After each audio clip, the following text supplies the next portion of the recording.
नमस्कार मेरे प्यारे श्रोताओं, आज मैं आपके लिए एक ऐसी कहानी लेकर आई हूँ जिसमें एक तरफ है एक नेक दिल पहलवान और दूसरी तरफ है एक लालची साहूकार।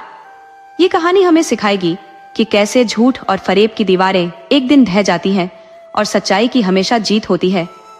इस कहानी में आपको दोस्ती, दुश्मनी, बदला और माफी का एक अनोखा संगम देखने को मिलेगा। तो आइए कहानी शुरू करते हैं। सदियों पहले की बात है। एक पहाड़ी की तराई में रामपुर नाम का एक गांव था, जहां भोला नाम का एक ग्वाला रहा करता था। भोला एक अच्छा पहलवान भी था। उसके पास 30-40 गायें थी, जिन्हें वह पास के जंगल में चराया करता था। गांव के आसपास के दोनों हिस्सों में जंगल ही जंगल था तथा एक तरफ कुछ बंजर जमीन और पहाड़ी थी। एक तरफ ही ऐसा था जहां पर खेती के लायक जमीन थी। पूरब और दक्षिण तरफ का जंगल बहुत घना और भयानक था। वो बहुत दूर तक फैला हुआ था। उस जंगल में बहुत से खूंखार जानवर भी रहा करते थे, लेकिन भोला निडर होकर जंगल में गाय चराने जाया करता था। भोला के पास 2 खतरनाक सांड थे जो उसकी गायों की रक्षा करते थे। भोला ने खुद की रखवाली के लिए 5 शिकारी कुत्ते भी पाल रखे थे। कुत्ते इतने खतरनाक थे कि शेर भी देखते ही दुम दबाकर भाग जाता था। भोला जंगल के बहुत अंदर तक ले जाकर अपनी गायों को चराया करता था, जबकि गांव के अन्य लोग जंगल के आसपास भी नहीं जाते थे। जिस किसी को जरूरत होती तो वह भोला के साथ जंगल में जाते थे, लेकिन उसके साथ जंगल में जाने से उस आदमी का पूरा दिन बर्बाद हो जाता था, क्योंकि भोला अपनी गायों को लेकर जंगल में जाता था और फिर चराने के बाद ही गायों के साथ घर वापस आता था, तो साथ जाने वाला आदमी भी जंगल में भोला के साथ ही रह जाता था। अकेले आने की उसमें हिम्मत ही नहीं पड़ती थी। कई बार भोला समझा चुका था कि आप सब जंगल में मेरे साथ चलो और वहीं से लकड़ी, फल, औषधि वगैरह ला सकते हो। हम गरीबों के लिए जंगल एक वरदान है। लेकिन भोला के समझाने पर भी गांव के लोग तैयार नहीं होते थे। कारण था कि गांव का साहूकार हरिकिशन लोगों को भड़का कर रखता था कि भैया जंगल में मत जाना, जंगल के अंदर एक राक्षसी रहती है, उसको मैंने अपनी आंखों से देखा है। विश्वास न हो तो मेरे मुंशी जी से पूछ लीजिए। उसका मुंशी मुरारी भी हाँ में हाँ मिलाता कि मालिक ने राक्षसी को एकदम नजदीक से देखा है। आप लोग बाल बच्चेदार आदमी हो, जंगल में मत जाना। अगर राक्षसी मारकर खा गई तो फिर आपकी पत्नी का कौन होगा? बेचारी तड़प तड़प कर मर जाएगी। बेचारे बच्चे अनाथ हो जाएंगे। आप लोग उस बदमाश ग्वाले भोला को छोड़ो, अकेला आदमी है। किसी दिन राक्षसी खा गई और वह मर गया तो उसके लिए कोई रोने वाला नहीं होगा। गांव के लोग उसकी बात पर विश्वास कर लेते और गलती से भी जंगल की तरफ नहीं जाते। इसका भरपूर फायदा साहूकार हरिकिशन उठा रहा था। वो गांव में लकड़ी, फल और किराने का सभी सामान बेचा करता। वो मनमानी कीमत पर अपना सामान बेचता, जबकि जंगल में ज्यादातर सामान मुफ्त में मिल जाने वाला था। फल, लकड़ी और औषधि बिल्कुल मुफ्त में मिल जाने वाले थे। किसानों को तो सबसे ज्यादा जंगली बांस की जरूरत पड़ती थी, उसी से वे अपने लिए झोपड़ी बनाते थे। मगर राक्षसी के डर से जब जंगल में नहीं जाते तो उन्हें साहूकार हरिकिशन से ही सामान खरीदने पड़ते थे। भोला कई बार गांव वालों को समझा चुका था कि हरिकिशन तुम लोगों को बेवकूफ बना रहा है। इस जंगल में कहीं भी कोई राक्षसी नहीं रहती, न कोई राक्षस रहता है। तुम लोग समूह बनाकर मेरे साथ जंगल में चलो और लकड़ी और बांस काट लाओ। जंगल में खस की घास भी बहुतायत में है, जो झोपड़ी बनाने के काम आ सकती है। वो घास बहुत दिनों तक सड़ती नहीं है। कल से चलो हमारे साथ। 3-4 लोग तैयार भी हो गए भोला के साथ जाने के लिए। मुरारी उन सबों की बात सुन रहा था। वह भागकर हरिकिशन साहूकार के पास आया और बोला कि मालिक, गजब हो गया, लगता है हमारी पोल पट्टी खुल जाएगी। गांव वाले अब धीरे धीरे जंगल जाने को तैयार होने लगे हैं। भोला अब उनको भड़काकर जंगल में ले जाना चाहता है। अगर सचमुच गांव के 2-4 लोग भी जंगल में चले गए तो कल को सभी चले जाएंगे। आप इसके लिए अभी 2 काम कर सकते हो। पहला कि गांव वालों को किसी तरह रोको। अगर नहीं रुकते हैं तब दूसरा उपाय करना कि 2 कटोरे खरीद लाना, एक अपने लिए और एक मेरे लिए। आगे आप खुद समझदार हो। हरिकिशन बोला कि समझ गया मुंशी जी, मैं सब समझ गया। मैं साहूकार हूँ, मुझे पता है कि आगे क्या करना है। साहूकार हरिकिशन तुरंत गांव में गया और उन लोगों से मिला जिसे भोला कल सुबह जंगल में साथ ले जाने को कहा था। वो बोला कि भैया तुम लोग पगला गए हो, अरे जंगल में गए तो राक्षसी तुम लोगों को खा जाएगी।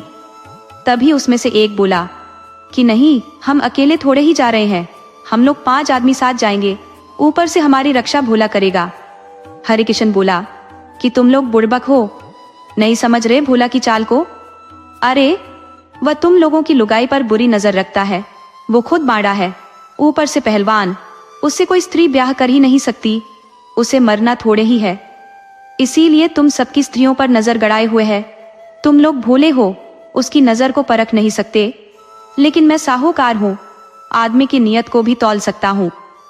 वह छिप छिप कर तुम सबकी पत्नियों को देखता है, उनसे उनका हालचाल पूछता है। वह कहता है कि भाभी जरूरत हो तो बोलना, मैं आपकी मदद कर दूंगा। अब आप लोग सोचो कि वह स्त्रियों की क्या मदद करेगा, क्या उसके साथ घर में खाना बनाएगा, घर के बाहर उपले बनाएगा, उनके बदले कुएं से पानी भरेगा, या तुम्हारे बच्चों को दूध पिलाएगा। सोचो, दिमाग लगाकर सोचो कि वह क्या चाहता है। तब एक आदमी बोला कि अब हम समझ गए कि वह कैसी मदद करना चाहता है।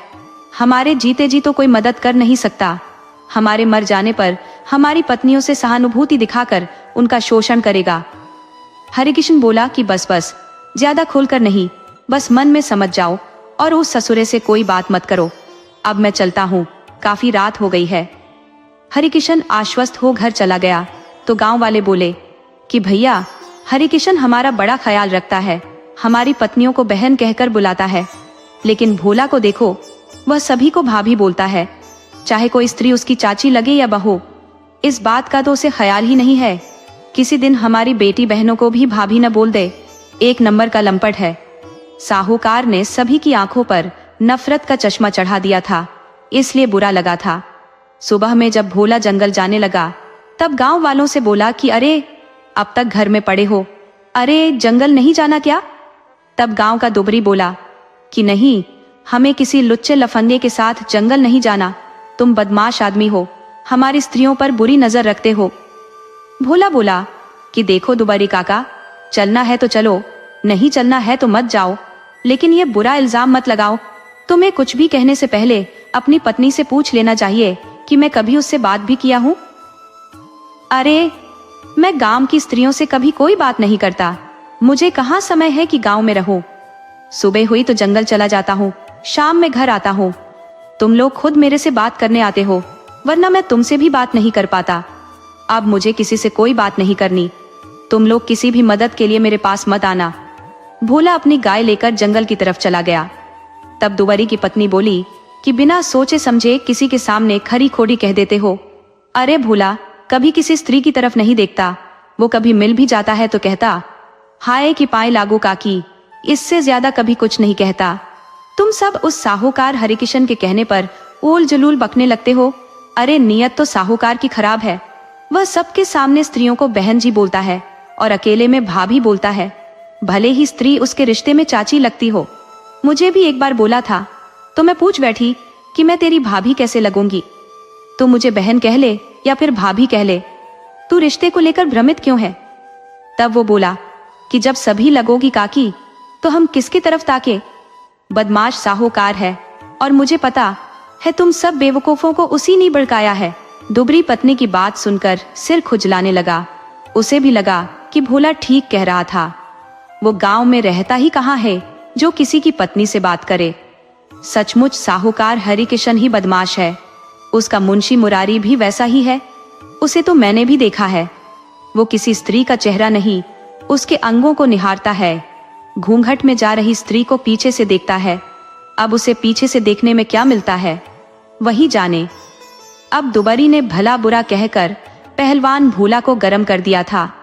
अब वह किसी से कोई मतलब नहीं रखने वाला था, वह भूल से भी किसी से बात नहीं करता था।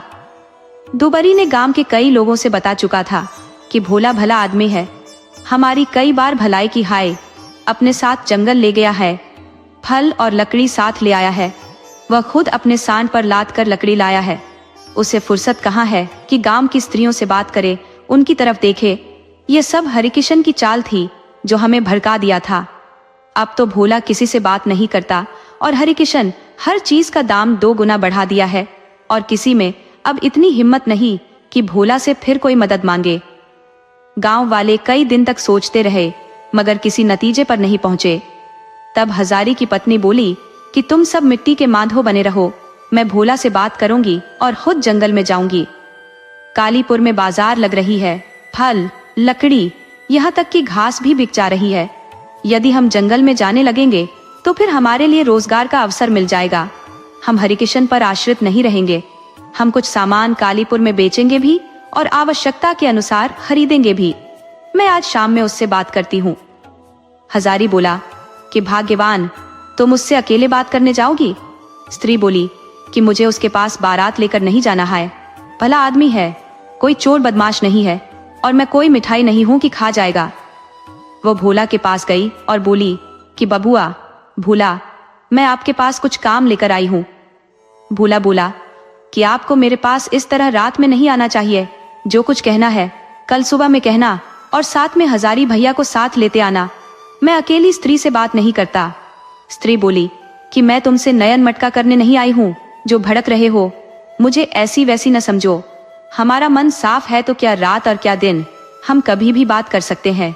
और कुछ खास बातें ऐसी होती हैं जो अकेले में की जाती है। मैं तुम्हारे रिश्ते की बात करने आई हूँ। इस तरह कब तक अकेले रहोगे? मेरी एक छोटी बहन है। मेरे पिता गरीब आदमी है। पैसे के अभाव में उसका रिश्ता कहीं तय नहीं हो पाता। जवान बहन घर में रहे, ये मैं नहीं चाहती। मेरे पास भी वैसी कोई आय नहीं है कि बहन का ब्याह करा सकूं। लेकिन मुझे ख्याल आया कि तुम एक भले आदमी हो, बेसहारा को सहारा दे सकते हो। तुम्हारे पास किसी चीज की कमी नहीं है, किसी मजबूर की मजबूरी समझ सकते हो। भोला बोला कि भाभी, अब तक खड़ी क्यों हो? बैठो, मैं अभी दूध गर्म किया हूँ, थोड़ा पी लो, फिर हम बात करते हैं। उसने हजारी की पत्नी को दूध पीने को दिया और बोला कि भाभी, तुम इसे अपना ही घर समझना। जब कभी दूध की जरूरत हो आकर ले जाना। क्या है कि घर में स्त्री नहीं है तो दही नहीं जमता है। स्त्री बोली कि चिंता क्यों करते हो, तुम हाँ करो तो 2-4 दिन में घर में पत्नी आ जाएगी। मैं कल से जुगाड़ में लग जाती हूँ। मैं बहन को यहीं बुलाकर ब्याह करा दूंगी। तुम्हें कहीं जाने की जरूरत नहीं पड़ेगी। भोला बोला कि नेकी और पूछ पूछ, तुम जितना जल्दी हो सके ब्याह करा दो। हाँ, सुबह में हजारी भैया को मेरे साथ जंगल में भेज देना। मैं उन्हें फल तोड़वा दूंगा, वह कालीपुर में बेच आएंगे। वह चाहे तो हमारी गायों का दूध भी बाजार ले जाकर बेच सकते हैं, उसमें भी फायदा हो जाएगा। स्त्री बोली कि अच्छा भोला बबुआ, अब चलती हूँ। भोला बोला कि ऐसे कैसे चली जाओगी? भोजन बना रहा हूँ, खाकर जाना। और फिर अकेली कैसे जाओगी? मैं तुम्हें घर तक छोड़ दूंगा। स्त्री बोली कि नहीं, मैं चली जाऊंगी। और रही खाना खाने की बात, तो बहन को आ जाने दो। रोज रात में खाना यहीं खाऊंगी और दिन में भी उसकी रखवाली मुझे ही करनी पड़ेगी। अकेली नई स्त्री घर में कैसे रहेगी? हाँ, जब 2-4 महीने रह लेगी, यहाँ की स्थिति से परिचित हो जाएगी तो अकेली भी रह लेगी। अब रात हो रही है, चलती हूँ। वह घर लौट गई। हजारी और 2-3 आदमी और उसका इंतजार कर रहे थे कि क्या सूचना लेकर आती है। वो आते ही बोली कि मैं सब कुछ सही करके आ गई हूँ। पति से बोली कि कल सुबह आप उसके साथ जंगल में जाना, वह साथ ले जाने को तैयार हो गया है। हजारी पत्नी को शक की निगाह से देखने लगा तो वह बोली कि ऐसे क्या देख रहे हो? अरे, मैं कोई ऐसी वैसी नहीं हूँ, न भोला कोई लंपट है। मैं उसका ब्याह अपनी बहन बासमती से कराने का वादा करके आई हूँ, तो वह भी मुझे कई तरह का वचन दिया है। मैं 2-4 दिन में उसका ब्याह करा देती हूँ, फिर वह पूरे गांव की मदद करने लगेगा। सभी जंगल में जाएंगे, स्त्री पुरुष सब जाएंगे, वह हम सबकी रक्षा करेगा। सुबह में हजारी जंगल में गया तो भोला ने बताया कि भैया हजारी, इस जंगल में कोई राक्षसी नहीं रहती। मैं जंगल के चप्पे चप्पे से वाकिफ हूँ। साहूकार ने सबको बनाकर रखा है। वह अपनी भलाई के लिए किसी को जंगल में आने देना नहीं चाहता। अगर सभी जंगल में आने लगे और अपना रोजगार करने लगे तो उसकी तो खड़िया खड़ी हो जाएगी। हाँ, एक बात से सावधान रहना, जंगल में हिंसक पशु रहते हैं जो किसी अकेले पर हमला कर सकते हैं। आप चाहो तो रोज मेरे साथ आ सकते हो या फिर झुंड बनाकर गांव वालों को साथ ला सकते हो। जब कई आदमी साथ रहेंगे तो बाघ या सिंह किसी पर हमला नहीं करेंगे। वह दिन के वक्त हमलावर नहीं रहते हैं, वह रात में ही शिकार की तलाश में रहते हैं। हजारी को बात समझ में आ चुकी थी। उसने दूसरे दिन बहुत से गांव वालों को बता दिया कि जंगल में कोई राक्षसी नहीं है, मैं खुद घूम कर आया हूँ। मुरारी ने पता लगा लिया कि आधे गांव वाले जंगल में जाने वाले हैं, तो भागकर हरिकिशन साहूकार के पास गया और बोला कि मालिक, अब हमारी दुधारू भैंस पानी में चली गई है, अब वह लगता है नहीं निकल पाएगी, आप कोई उपाय करो। हरिकिशन फिर से गांव वालों के पास गया और बोला कि राम राम मूर्खों, तुम लोग मेरी बात समझते क्यों नहीं? क्यों राक्षसी के हाथों मरना चाहते हो? अरे भोला और हजारी साजिश के तहत सबको मरवाना चाहते हो? हजारी का भाई गुलजारी वहीं था, बोला कि हरिकिशन, तुम्हें हम पर इतनी दया क्यों आ रही है? एक मुट्ठी नमक भी उधार में नहीं देते। तुमने कभी किसी याचक को एक मुट्ठी अन्न नहीं दिया, फिर दया किस लिए दिखा रहे हो? अरे अब तुम्हारी चालबाजी पकड़ी जा चुकी है, सबको बेवकूफ बनाते रहे हो। जंगल में कोई राक्षसी नहीं रहती, बल्कि वह राक्षस तुम खुद हो। अब तुम्हारी कहानी खत्म हो चुकी है, कल से तुम्हारी दुकान बंद हो जाएगी, इस चिंता में मरे जा रहे हो। तुम वही आदमी हो जो किसी के मरने पर भी उसके घर शोक जताने नहीं जाते हो।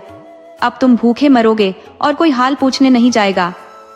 हम सभी ने कालीपुर बाजार देखा हुआ है, अच्छा तो ये रहेगा कि तुम एक खंजड़ी खरीद लो, तुम्हारा मुंशी बजाता रहेगा और तुम गाते गाते कालीपुर में फेरी लगाते रहना, खाने पीने भर तो भिक्षा मिल ही जाएगा। हरिकिशन को कभी किसी ने इतना अपमानित नहीं किया था। वह अपने घर लौट आया। भोला ने दूसरे दिन से सबकी मदद करना शुरू किया। गांव के आधे से अधिक लोग उसके साथ जंगल में गए। गांव के लोग जंगल के पास होते हुए भी कभी उसमें नहीं गए थे। आज जब समूह में जंगल गए तो उनकी खुशी का ठिकाना नहीं रहा। कोई लकड़ी, कोई फल, कोई घास, तो कोई औषधि ले आया, कोई पेड़ के पत्ते भी इकट्ठा कर लाया। भोला ने बताया कि तुम लोग इतना ज्यादा सामान लेकर जाओ कि उपयोग के बाद उसे कालीपुर बाजार में ले जाकर बेच सको। अब सभी कान पकड़ लो कि हरिकिशन के यहाँ से कोई सामान नहीं खरीदोगे। अब गांव के लोग मुफ्त में लकड़ी, मुफ्त का फल, मुफ्त की औषधि और बहुत सी चीजें पाने लगे, तो हरिकिशन की दुकान पर जाना बंद कर दिए। उन्हें कालीपुर बाजार जाने पर पता चला कि हरिकिशन 3 गुना ज्यादा पैसा लेकर सामान बेच रहा था, तो वह अब नमक तक भी हरिकिशन से नहीं खरीदते थे। हरिकिशन की दुकान लगभग बंद हो चुकी, अब कोई उसके पास कुछ भी खरीदने को नहीं जाता था। तब उसका मुंशी बोला कि मालिक, हमारा रोजगार भोला ने बंद करा दिया है, हम अब कहीं के नहीं रहे, हम अब भूखे मरने को मजबूर हो गए हैं। यही हाल रहा तो हमें भी गंवार गांव वालों की तरह जानवर पालने पड़ेंगे, गोबर उठाना पड़ेगा, हमें जंगल जाकर घास काटना पड़ेगा। ये सब खेल भोला का किया कराया है, उसी ने हमारा रोजगार चौपट कर दिया है। हम कोई ऐसा उपाय लगाते हैं कि भोला को जंगल में जाने की जरूरत ही न पड़े। हम कुछ बदमाश तैयार करके भोला की गायें चोरी करा देते हैं, न रहेंगी उसके पास गायें, न जाएगा जंगल, न करेगा गांव में किसी की मदद। हरिकिशन बोला कि मुरारी, बात तो तुम ठीक कह रहे हो, हमें उसकी सारी गायें ही गायब करा देनी चाहिए, लेकिन ये काम तुम्हारे या हमारे बस का नहीं है। पहले हमें कोई चोर ढूंढना होगा। अगर चोर हमें मिल जाता है तो हम उसे कुछ पैसा देकर चोरी के लिए राजी कर लेंगे। तुम बहुत चालू आदमी हो, तुम ही पता लगा सकते हो कि कोई चोर कहाँ मिलेगा, उसके बाद हम दोनों ही उससे मिलेंगे। मुरारी बोला कि मालिक, चिंता मत करो, वह जुगाड़ भी लग जाएगा, मैं 2-4 दिन में ही चोर को ढूंढ निकालूंगा। मुरारी ने अपने मित्र से किसी चोर के बारे में बात करने लगा, तो मित्र ने बताया कि इलाके में बहुत चोर हैं, मगर पता करने के लिए किसी चौक चौराहे पर जाना होगा। चौराहे के चबूतरे पर गांव के फालतू निकम्मे आदमी बैठे रहते हैं। वैसे निकम्मे लोग शाम में इधर उधर की बातें कर अपना मनोरंजन कर लिया करते हैं। वहां बैठकर किसी भी मुद्दे पर बात छेड़ दो तो वे हर फन मौला उसी मुद्दे की जानकारी देने लगते हैं। तुम वहां पहुंचकर किसी चोर की बात छेड़ देना, तुम्हें चोर की जानकारी मिल जाएगी, यहाँ तक कि लोग तुम्हें उसका पूरा पता भी बता देंगे। तो मुरारी गांव के बाहर बाजार जाने वाले रास्ते पर बैठ गया और चोर पर चर्चा छेड़ दी, तो कई लोग अपना अपना चोर पर वक्तव्य देने लगे। मुरारी ने कई आदमियों की बात सुनने के बाद इतना पता लगा लिया कि भसान नदी के उस पार कुसरूपा गांव है, जहां प्रसिद्ध नाम का मशहूर चोर रहता है। वो हर किस्म की चोरी करने में माहिर है। उस सेंध भी उम्दा किस्म की लगाता है, ठगी करता है, पशु भी चुराता है, बकरी, मुर्गा, मुर्गी सब कुछ चुरा लेता है। अरे, चोरी में इतना माहिर है कि घर में सोई स्त्री की आंख का काजल चुरा सकता है। अब वैसा मशहूर चोर 10 कोस में कोई नहीं है। दूसरा चोर प्रसिद्ध का साला है, उसका नाम सुदर्शन है। तीसरा चोर प्रसिद्ध का बेटा है, उसका नाम लल्लन है। सभी छंटे हुए चोर हैं। मुरारी को जब चोर के बारे में पता चला तो वह हरिकिशन के पास आया और बताया कि मालिक, मैं कई चोरों के बारे में जानकारी जुटा लाया हूँ। सब के सब छंटे हुए बदमाश है। वह चोरी तो चुटकी बजाते ही कर लेते हैं, मगर उनमें सबसे उम्दा किस्म का चोर प्रसिद्ध है जो पशु चोरी में अव्वल है। हम उससे मिलने कल ही चलते हैं। वो भसान नदी के उस पार कुसरूपा गांव में रहता है। हरिकिशन बोला, यही न गड़बड़ है, हमें भसान नदी में उतरना पड़ेगा। वो बहुत अपवित्र नदी है, उसमें कोई स्नान नहीं करता, सबसे गंदी नदी है। उसके किनारे वाले उसी में भैंस धोते हैं, सुबह शौच करके उसी में अपना धोते हैं, फिर उसी नदी में मुंह धोते हैं, स्नान करते हैं, पीने के लिए पानी भी उसी नदी से भरते हैं। मुरारी बोला, मालिक क्या बात करते हो? अरे हर नदी के किनारे रहने वाले उसी में स्नान करते हैं और उस नदी का पानी भी पीते हैं। नदी का पानी भी कहीं अपवित्र होता है? आप इस तरह के पोंगा पंथ से बाहर निकलिए और असली जगह पर आइए। हमें इस वक्त रोजी रोटी पर आ बनी है, उसका ख्याल कीजिए, कल की तैयारी कीजिए, हम कुसरूपा चलेंगे। दोनों योजना के अनुसार दूसरे दिन कुसरूपा चल दिए। उनके गांव से 10 मील की दूरी पर भसान नदी बहती थी, तो दोनों भसान नदी के किनारे पहुंच गए। हरिकिशन ने देखा, उस नदी में तो कोई नाव ही नहीं थी, उसमें उतरकर ही पार करना था। हरिकिशन नदी के पानी को छूना भी नहीं चाहता था। मुरारी तो कुछ तैरना भी जानता था, मगर हरिकिशन को तैरना नहीं आता था। तो बोला कि मैं यहीं किनारे पर बैठता हूँ, तुम प्रसिद्ध से मिलकर आ जाओ।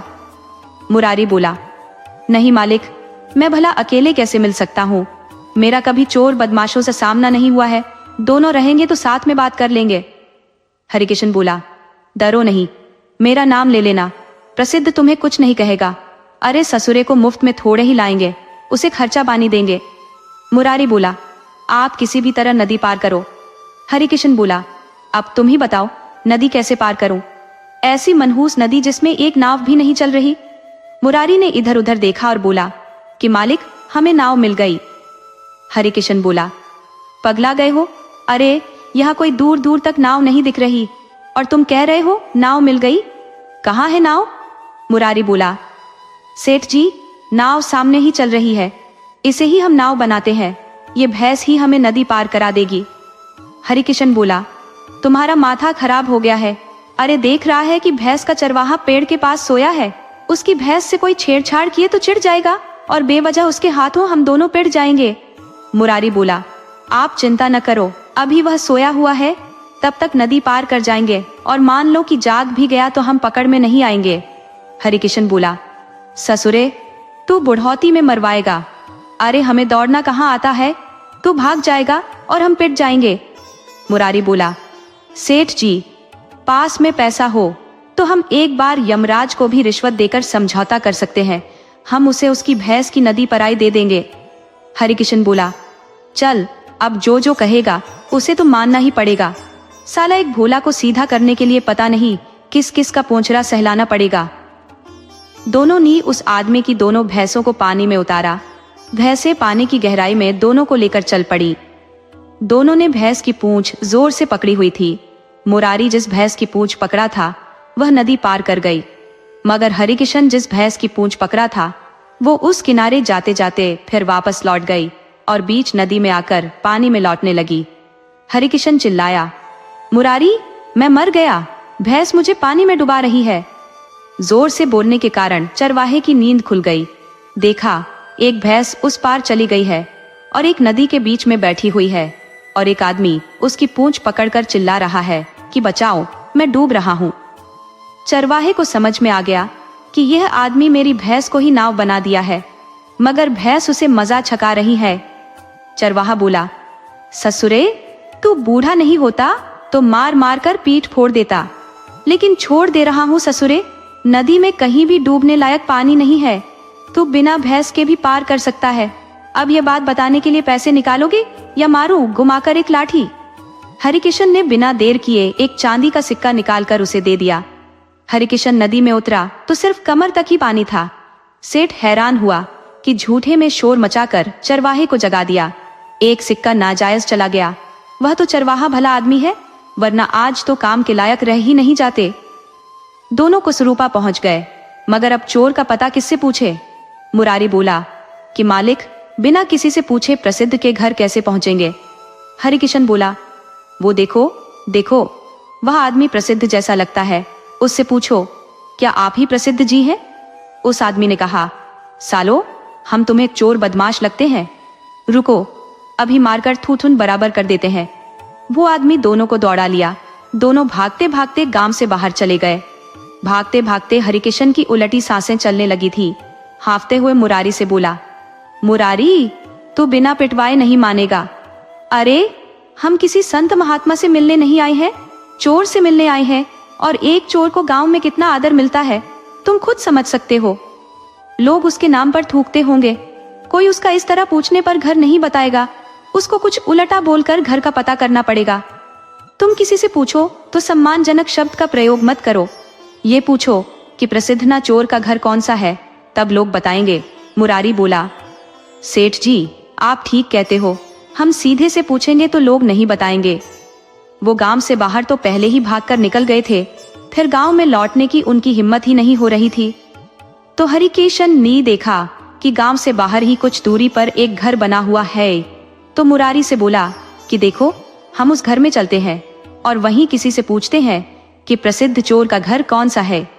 दोनों उस घर के पास गए तो वहां एक आदमी बैठा मिला, जिसकी लंबी लंबी मूछें थी। मुरारी ने पूछ बैठा, भाई, हमें यह बताओ कि प्रसिद्ध ना चोर का घर कौन सा है? इतनी बात सुनते ही उस आदमी की आंखें लाल हो गई। वो मुरारी से तो कुछ नहीं बोला, परंतु घर में अपनी पत्नी को आवाज लगाई कि भाग्यवान, सुनती हो, मेरी तलवार तो जरा लाना।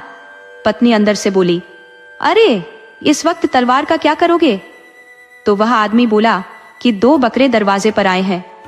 हरिकिशन समझ गया कि हम यहाँ भी बुरे फंस गए हैं, लगता है ससुरा यही प्रसिद्ध है और हमारी बात को बुरा मान गया है।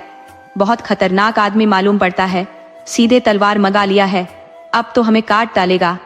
हरिकिशन समझ गया कि अब शामत आने वाली है। वह प्रसिद्ध का पैर पकड़ लिया तो प्रसिद्ध बोला, हमें प्रसन्न करने के लिए मुद्रा छड़ाओ, मुद्रा। हरिकिशन ने 10 चांदी के सिक्के प्रसिद्ध के सामने रख दिए। प्रसिद्ध बोला, चलो, मैं प्रसन्न हुआ, अब बोलो, मेरे पास क्यों आए हो? किसको मारना पीटना है? किसके घर सेंध लगानी है? हरिकिशन बोला, प्रसिद्ध जी, किसी के घर सेंध नहीं लगानी है, न ही किसी को मारना है, बस किसी की 10 गायें चोरी कर। प्रसिद्ध बोला, किसकी गायें चुरानी है? किस गांव में चुरानी है? हरिकिशन बोला, हमारे गांव रामपुर में भोला ग्वाले की गायें चुरानी है। प्रसिद्ध बोला, सेठ, पगला गए हो? भोला की गायें 10 चोर एक साथ मिलकर भी नहीं चुरा सकते। भोला 4 गायों का दूध अकेले पी जाता है, दंड बैठक करता है, मुकदर भांजता है। उसके जैसा पहलवान इधर 50 गांव में कोई नहीं है। उसकी लाठी का प्रहार शेर भी नहीं सह सकते। जहां लोग जंगल में जाने से डरते हैं, तो वह निडर होकर जंगल में शेर की तरह घूमता है। उसके पास 2 खतरनाक सांड है। सच सच बताओ, तुम्हें भोला से दुश्मनी है या मुझसे? हरिकिशन बोला, प्रसिद्ध जी, हमें आपसे कोई दुश्मनी नहीं है, हमारी दुश्मनी भोला से है। उसने हमारा रोजगार बंद करा दिया है। पहले हमारे गांव के लोग जंगल में जाने से डरते थे, हमारी दुकान से सामान खरीदते थे, परंतु भोला समूचे गांव को जंगल में ले जाता है और समूचे गांव के लोग अब जंगल से लकड़ी फल लाने लगे हैं। हमारी दुकान बंद हो गई है, मेरे पास अब कोई रोजगार न रहा। इसलिए हमने विचार किया है कि कोई भोला की गायें चुरा ले तो वो जंगल जाएगा ही नहीं। आप ऐसा कोई आदमी बताओ कि हमारा काम कर सके। प्रसिद्ध बोला, देखो, मैं तो ये काम करने से रहा, मगर एक मेरा प्रतिद्वंद्वी है, मेरे से उसकी दुश्मनी भी है, वह थोड़ा मूर्ख भी है। तुम उससे मिल सकते हो और उसी से मेरा नाम लेकर बात करो। अगर वह भोला की गायें चुराने से इनकार करे तो उसके सामने मेरी खूब प्रशंसा कर देना। वो भोला की गायें चुराने तुम्हारे साथ ही चल देगा। वह बगल के गांव घालूपुर गांव में रहता है, नाम है उसका जग्गा। गांव से बाहर ही उसका घर मिलेगा। हरिकिशन जानता था कि गांव से बाहर घर बनाकर या तो ग्वाला रहता है या फिर चोर रहते हैं। ग्वाला इसलिए गांव से बाहर रहता है कि वह ज्यादा से ज्यादा गायें रख सके, उनकी गायों को चारा मिल सके, और चोर इसलिए गांव से बाहर घर बनाकर रहते हैं कि उन्हें चोरी करनी होती है। रात के वक्त चोरी करने जाते हैं और रात में ही लौटना होता है। रात के वक्त कुत्ते भी पीछे लग सकते हैं, गांव के लोग देख भी सकते हैं, तो सबसे छिपाकर चोरी करते हैं। जग्गा का घर गांव से बाहर ही मिल गया। जग्गा भी संयोग से घर ही मिल गया। हरिकिशन ने उससे बताया कि जग्गा भाई, हम आपके पास काम लेकर आए हुए हैं। जग्गा बोला, बोलो, हमारे लायक कौन सा काम है? तब हरिकिशन ने बताया कि 12 गायें चोरी करनी है। हम इस काम के 50 सोने के सिक्के देंगे और 50 काम हो जाने के बाद 101 गायें भी आपकी ही होंगी। जग्गा बोला, कहिए, आप उस भोला की तो बात नहीं कर रहे जो पहलवान है? मुरारी बोला, नहीं, हम उस भोला की बात नहीं कर रहे। ये भोला मरियल आदमी है, बहुत कमजोर है।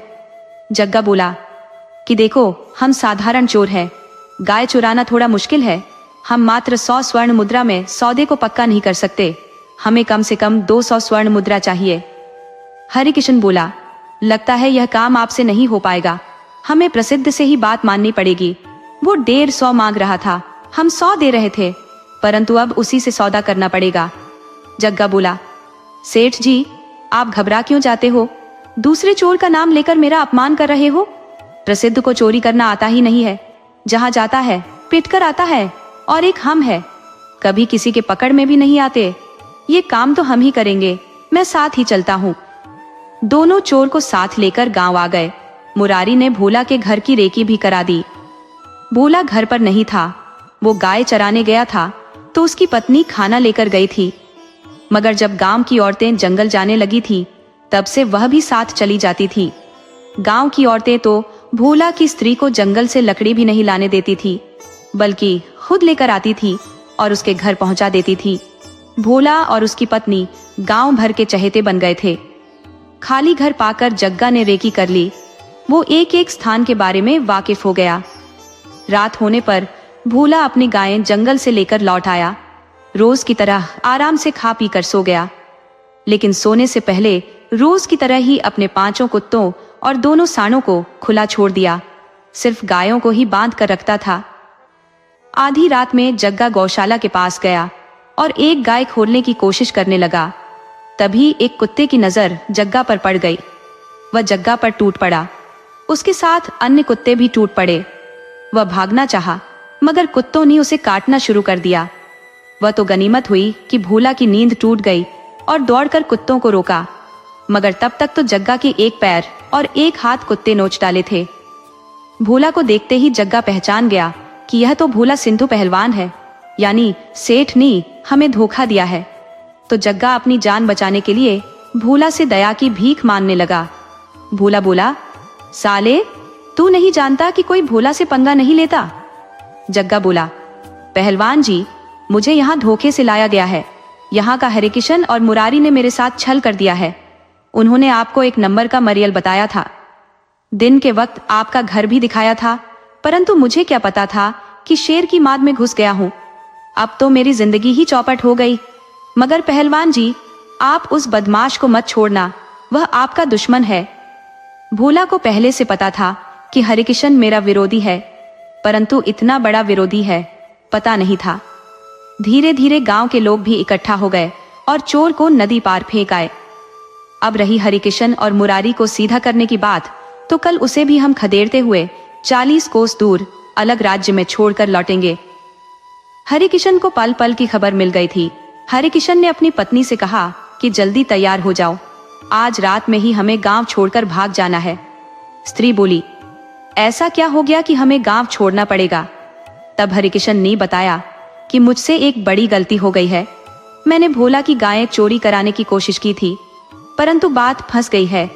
गाय चोरी तो हुई नहीं, उलटे चोर पकड़ लिया गया है और उसने सारा राज उगलकर रख दिया है। उसने यह भी बता दिया है कि सारा खेल मेरा है, तो सुबह होते ही लोग मेरे घर को आग लगा देंगे। हो सकता है वे हमें जला ही दे, इसीलिए जल्दी तैयार हो जाओ। स्त्री बोली, तुम ऐसा गलत काम किए ही क्यों कि जान पर बनाई? तुम हमेशा उलटे काम करते रहे हो। गांव वालों को राक्षसी का भय दिखाकर जंगल में जाने से रोका और अपनी सड़ी गली लकड़ियां, सड़ा माल ऊंची कीमत में बेचते रहे। क्योंकि अब सभी जंगल जाने लगे तो धंधा बंद हो गया, तो क्या संसार में सिर्फ एक यही धंधा था? आप दूसरा भी तो रोजगार कर सकते थे। हरिकिशन बोला, मैं बोल रहा हूँ तैयार होकर चलने को। पत्नी बोली, तुम जानते हो मेरा प्रसव होने वाला है, इस वक्त एक कदम भी नहीं चल सकती। हरिकिशन बोला, तो यहीं रहकर मरो, मैं अब कभी लौट कर यहाँ नहीं आने वाला, मुझे खुद पता नहीं कहाँ जाऊंगा। सेठानी बोली कि मगर तुम अपने कुकर्मों के चलते औलाद का मुख नहीं देख पाओगे। सेठ बोला, अरे किसी तरह मेरे साथ चलो, वरना गांव वाले तुम्हें जलाकर मार डालेंगे। सेठानी बोली, मैं जानती हूँ गांव वाले तुमसा निर्दयी नहीं है, कोई कुछ नहीं करेगा। हाँ, तुम यदि यहाँ रह गए तो हो सकता है मैं भी मारी जाऊं, मगर अकेली रही तो सब मेरी मदद करेंगे। हरिकिशन घर छोड़कर भाग गया। सुबह में गांव वालों ने हरिकिशन के घर को घेर लिया और बोले कि हरिकिशन को हम उसके घर में ही जला देते हैं, आग लगा दो। तभी उसके घर से दाई बाहर आई और बोली, तुम सब पगला गए हो?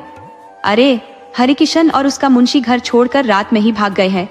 घर में सेठानी है जिसे प्रसव होने वाला है, तुम लोग ये क्या कर रहे हो? क्या सेठानी को जला दोगे?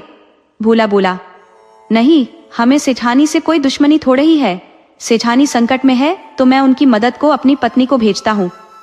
भोला ने अपनी पत्नी को सेठानी के पास भेज दिया। भोला की पत्नी उसे अपने घर ले गई। बोली, तुम अकेले यहाँ क्या करोगे? जब तक सेठ घर नहीं आ जाता तुम मेरे घर रहो, तुम्हारी अवस्था भी अकेले रहने वाली नहीं है। अरे वही हाल तो मेरा भी है, मगर मेरे में देर है, जबकि तुम में देर नहीं है। मैं तुम्हें संभाल देती हूँ, तुम मुझे संभाल देना। तुम मर्दों की बात की चिंता मत करो, इन सब की आदत है लड़ने की। 2-4 महीने में सब एक हो जाएंगे, सेठ भी लौट आएगा। सेठानी भोला के घर चली गई। उसकी पत्नी ने ही उसकी देखभाल की। समय से उसे एक बेटी हुई। सेठानी ब्याह के 30 साल बाद पुत्री का मुख देखकर बहुत खुश हुई। वह फूले नहीं समा रही थी, वह बहुत खुश थी। उधर कुछ दिन बीतते ही भोला को एक पुत्र की प्राप्ति हुई। दोनों औरतें अब अपने बच्चों को देखकर खुश रहती। बच्चे धीरे धीरे लगभग साल भर के हुए, मगर सेठ वापस नहीं आया। तब सेठानी ने एक दिन भोला से कहा कि भोला भैया, आप सेठ का कहीं पता लगवाओ कि कहाँ रहता है, जिंदा भी है या मर गया है। भोला ने आश्वासन दिया कि जरूर, जल्दी ही मैं पता लगवाता हूँ कि सेठ कहाँ छिपा हुआ है, उसे पकड़कर मंगवाते हैं। भोला ने गांव के कई लोगों से कहा कि हरिकिशन के गए ज्यादा दिन हो गए, वह बुरा ही सही हमारे गांव का था। सेठानी उसके बगैर बहुत दुखी रहती है, उनके दुख हमसे देखे नहीं जाते। गांव वाले बोले, भोला भैया, हम आपके कहे अनुसार जल्दी ही सेठ का पता लगा लेंगे। करीब 1 सप्ताह बाद गांव का एक आदमी आकर बताया कि हरिकिशन अब इस दुनिया में नहीं, हाय, उसका मुंशी भी उसके साथ मारा गया। दोनों उस रात में भागकर जंगल चले गए थे और दोनों को शेर ने शिकार बना लिया था। भोला बोला, तुम लोग यह बात मुझसे बता दिया, मगर सेठानी से मत बताना, वरना सदमे से मर जाएंगी। हो सके तो किसी से फिर इस बात का जिक्र मत करना, क्योंकि दीवारों के भी कान होते हैं, किसी न किसी तरह सेठानी तक पहुंच जाएगी। वह आदमी बोला, आप चिंता न करो भोला भाई, हम इस बात का जिक्र कभी किसी से न करेंगे। बात को भोला ने छिपा लिया। सेठानी जब कभी भोला से पूछती कि क्या सेठ का कोई पता चला, तब भोला कहता कि पता लगवा रहा हूं, अभी तक तो कोई पता नहीं चला है। हरिकिशन भी कोई भला आदमी नहीं था, आशिक मिजाज भी था, शायद बुढ़ौती में मन बिगड़ा हो और ब्याह कर लिया हो। सेठानी बोली, जो जी में आए करे उसकी पत्नी हो, इस नाते सोचती हूँ कि मेरा सुहाग बना रहे, वरना वैसे आदमी का तो मुंह देखना भी पाप है। एक आप हो और एक वो था। आप यह जानते होंगे कि उसने आपकी गायें चोरी कराने के लिए कहां कहां से चोर बुला लाया था। आपके साथ हमेशा गलत विचार रखता था, परंतु आप हो कि उसकी पत्नी और बेटी को अपने घर में शरण दिए हुए हो। मैं इस उपकार का बदला कैसे चुका पाऊंगी, मुझे तो कुछ समझ नहीं आ रहा। भोला बोला, सेठानी, आप अपने दिल पर कोई उपकार का बोझ मत लो। मैं कोई उपकार नहीं कर रहा, बल्कि पूर्व जन्म के कर्जे उतार रहा हूँ जो आपने पिछले जन्म में दिया है। मैं आपका ऋणी हूँ, बस मुझे अपनी सेवा का अवसर देती रहो, हम तभी ऋण से मुक्त हो पाएंगे। स्त्री बोली, यह तो आप मुझे बहलाने के लिए कह रहे हो, जबकि मैं खुद महसूस कर रही हूँ कि आप मेरे लिए एक देवता हो। भोला बोला, छोड़ो इन सब बातों को, हमारे बच्चे बड़े हो रहे हैं और अभी तक हमने इनका नाम नहीं रखा है। आज इनका नामकरण करा देते हैं। पंडित ने दोनों का नामकरण किया। भोला के बेटे का नाम शंकर रखा, जबकि सेठ की बेटी का नाम पार्वती रखा। पंडित ने यह भी बताया कि दोनों का अजब संयोग है, भगवान झूठ न बुलवाए तो इनकी ग्रह दशा यह बता रही है कि दोनों एक दूसरे के लिए ही बने हुए हैं। अगर उनके जीवन में खुशहाली लानी है तो दोनों का ब्याह कर देना। सेठानी बोली, यह बात तो मैं कब से सोच रही थी, मगर कह नहीं पा रही थी। अब जब पंडित जी ने कह दिया है तो हम अब भी दोनों का ब्याह करा देते हैं। अभी तो बच्चे हैं, कुछ समझ नहीं पाएंगे, परंतु जैसे जैसे बड़े होंगे उन्हें समझाना पड़ेगा। पंडित जी को दक्षिणा से काम था। फटाफट फेरे लगवाकर शंख फूंक दिए और सभी देवी देवताओं का जयकारा लगवा दिया। सेठानी की चिंता ही खत्म हो गई थी। कहाँ बेटी के बड़े होने पर ब्याह के लिए लड़का खोजती और कोई तैयार भी नहीं होता, क्योंकि जिसका पिता ही भाग गया हो। एक दिन सेठानी बीमार पड़ी और भोला से बोली कि अब मैं नहीं बच पाऊंगी, मेरा आखिरी समय आ गया है। आपने जो राज मुझसे छिपा लिया था वो मैं जानती हूँ। मेरे पति नहीं रहे, बल्कि उनको जंगल के शेर ने शिकार बना लिया था। लेकिन आप कितने महान हो कि मुझे विधवा नहीं देखना चाहते थे। आपकी पत्नी एक देवी है। क्योंकि अब मेरा समय नजदीक है, अपनी बहू का ख्याल रखना। इतना कहकर सेठानी मर गई। भोला ठगा सा रह गया। उसने अपने बेटे से बताया कि पार्वती तुम्हारी पत्नी है, अब तुम दोनों 12 बरस के हो, समय आने पर अपना घर बसा लेना। पार्वती को भी इस बात का पता नहीं था कि शंकर मेरा पति है। वह बात बात पर मारपीट पर उतर जाती थी, लेकिन अब जब जान गई तो पत्नी की तरह रहने लगी। इस तरह वे खुशी खुशी रहने लगे। कहानी से सीख, लालच और झूठ का रास्ता हमेशा तबाही की ओर ले जाता है। सच्ची नेकी और क्षमा करने का भाव दुश्मनी को भी दोस्ती में बदल सकता है, और भाग्य हमेशा भले लोगों का साथ देता है।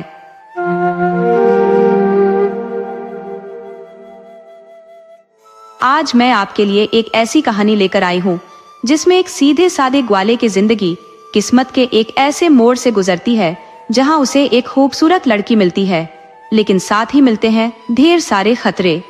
ये कहानी है हिम्मत, चतुराई और भाग्य के अनोखे खेल की, जिसमें एक चुड़ैल का रहस्य भी छिपा है। आइए कहानी शुरू करते हैं। पुराने जमाने में एक गांव था, सुंदरवन, जो एक तरफ जंगल तो दूसरी तरफ पहाड़ी के बीच में बसा था।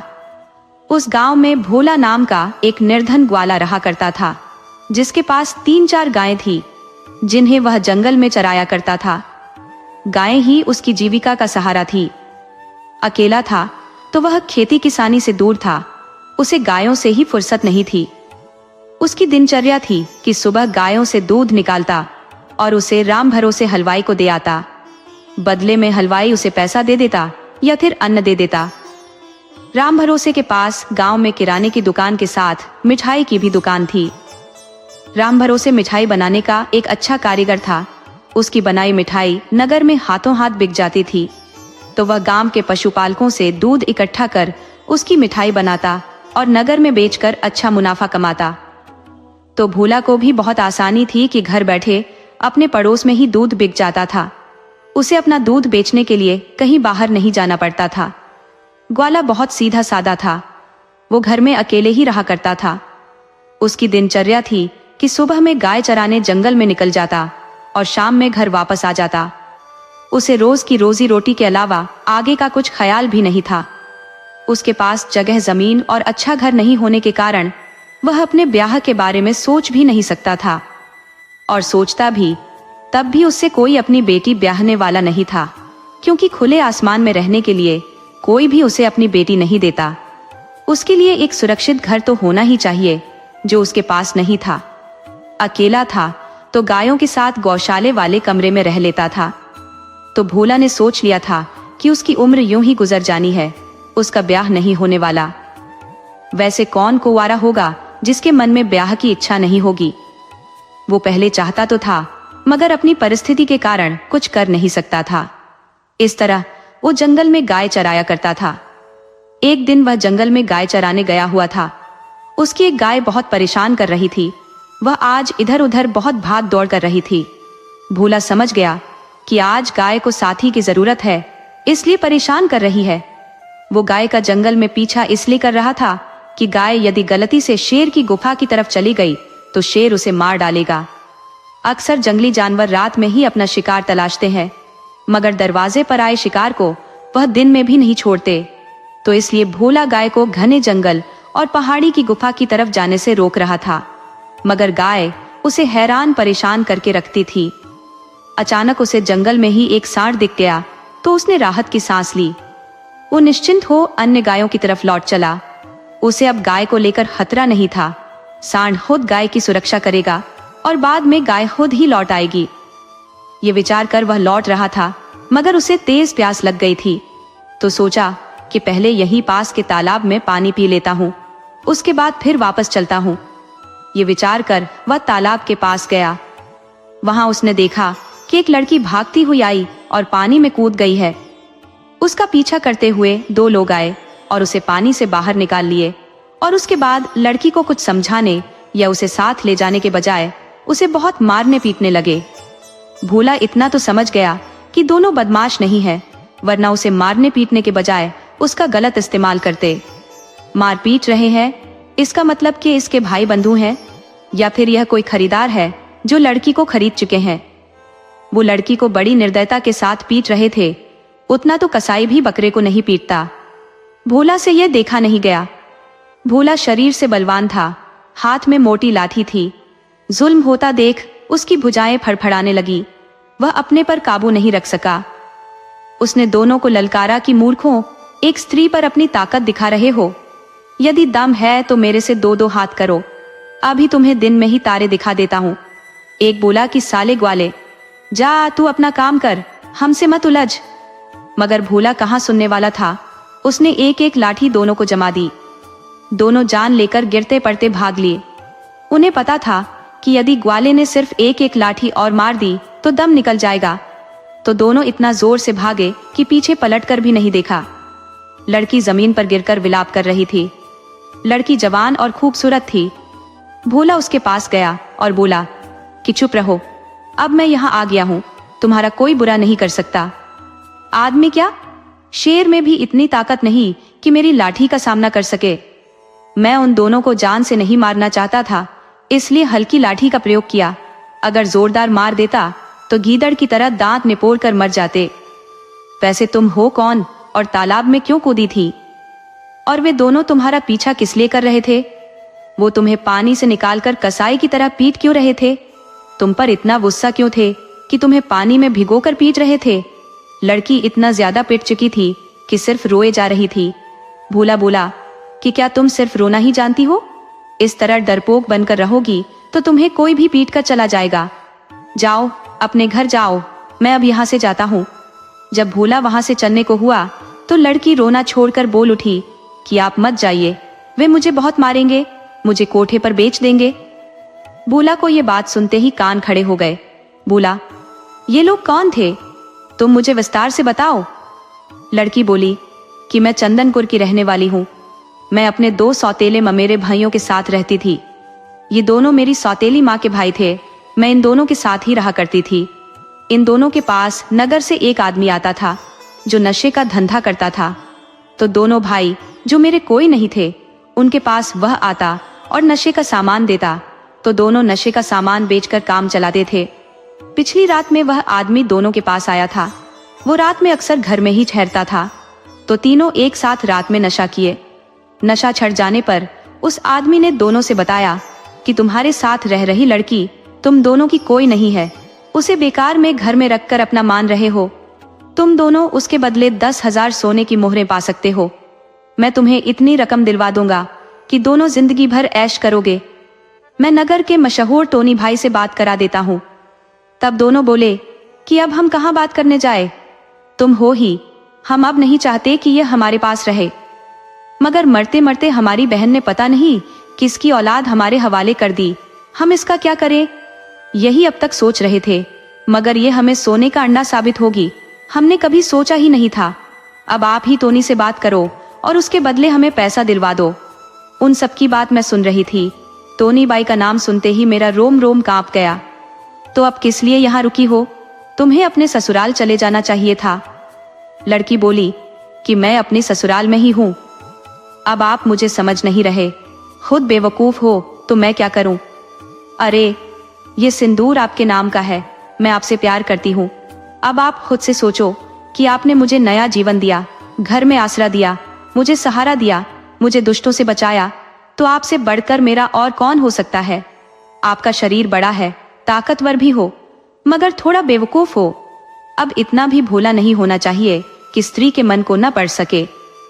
भोला बोला कि लेकिन तुमने तो कहा था कि मैंने एक लड़का पसंद कर लिया है। स्त्री बोली कि वह लड़का आप ही हो। जरा दिमाग से सोचो कि मेरा कोई भी परिचय का पहले से होता तो आपके साथ आपके घर क्यों आती? मैं उसके घर जाती जिससे प्यार करती। आप सोचो कि मैं जिस रात घर से भागी उस रात उस लड़के के घर जाती, मगर मेरे जीवन में कोई लड़का था ही नहीं। मेरे जीवन का पहला और आखिरी लड़का आप हो। मेरे दिल में अब कोई जगह ही नहीं है किसी दूसरे के लिए। भोला बोला कि ठीक है, तुम मुझे पसंद करती हो तो तुमने तो मेरा दिल ही तोड़ दिया था।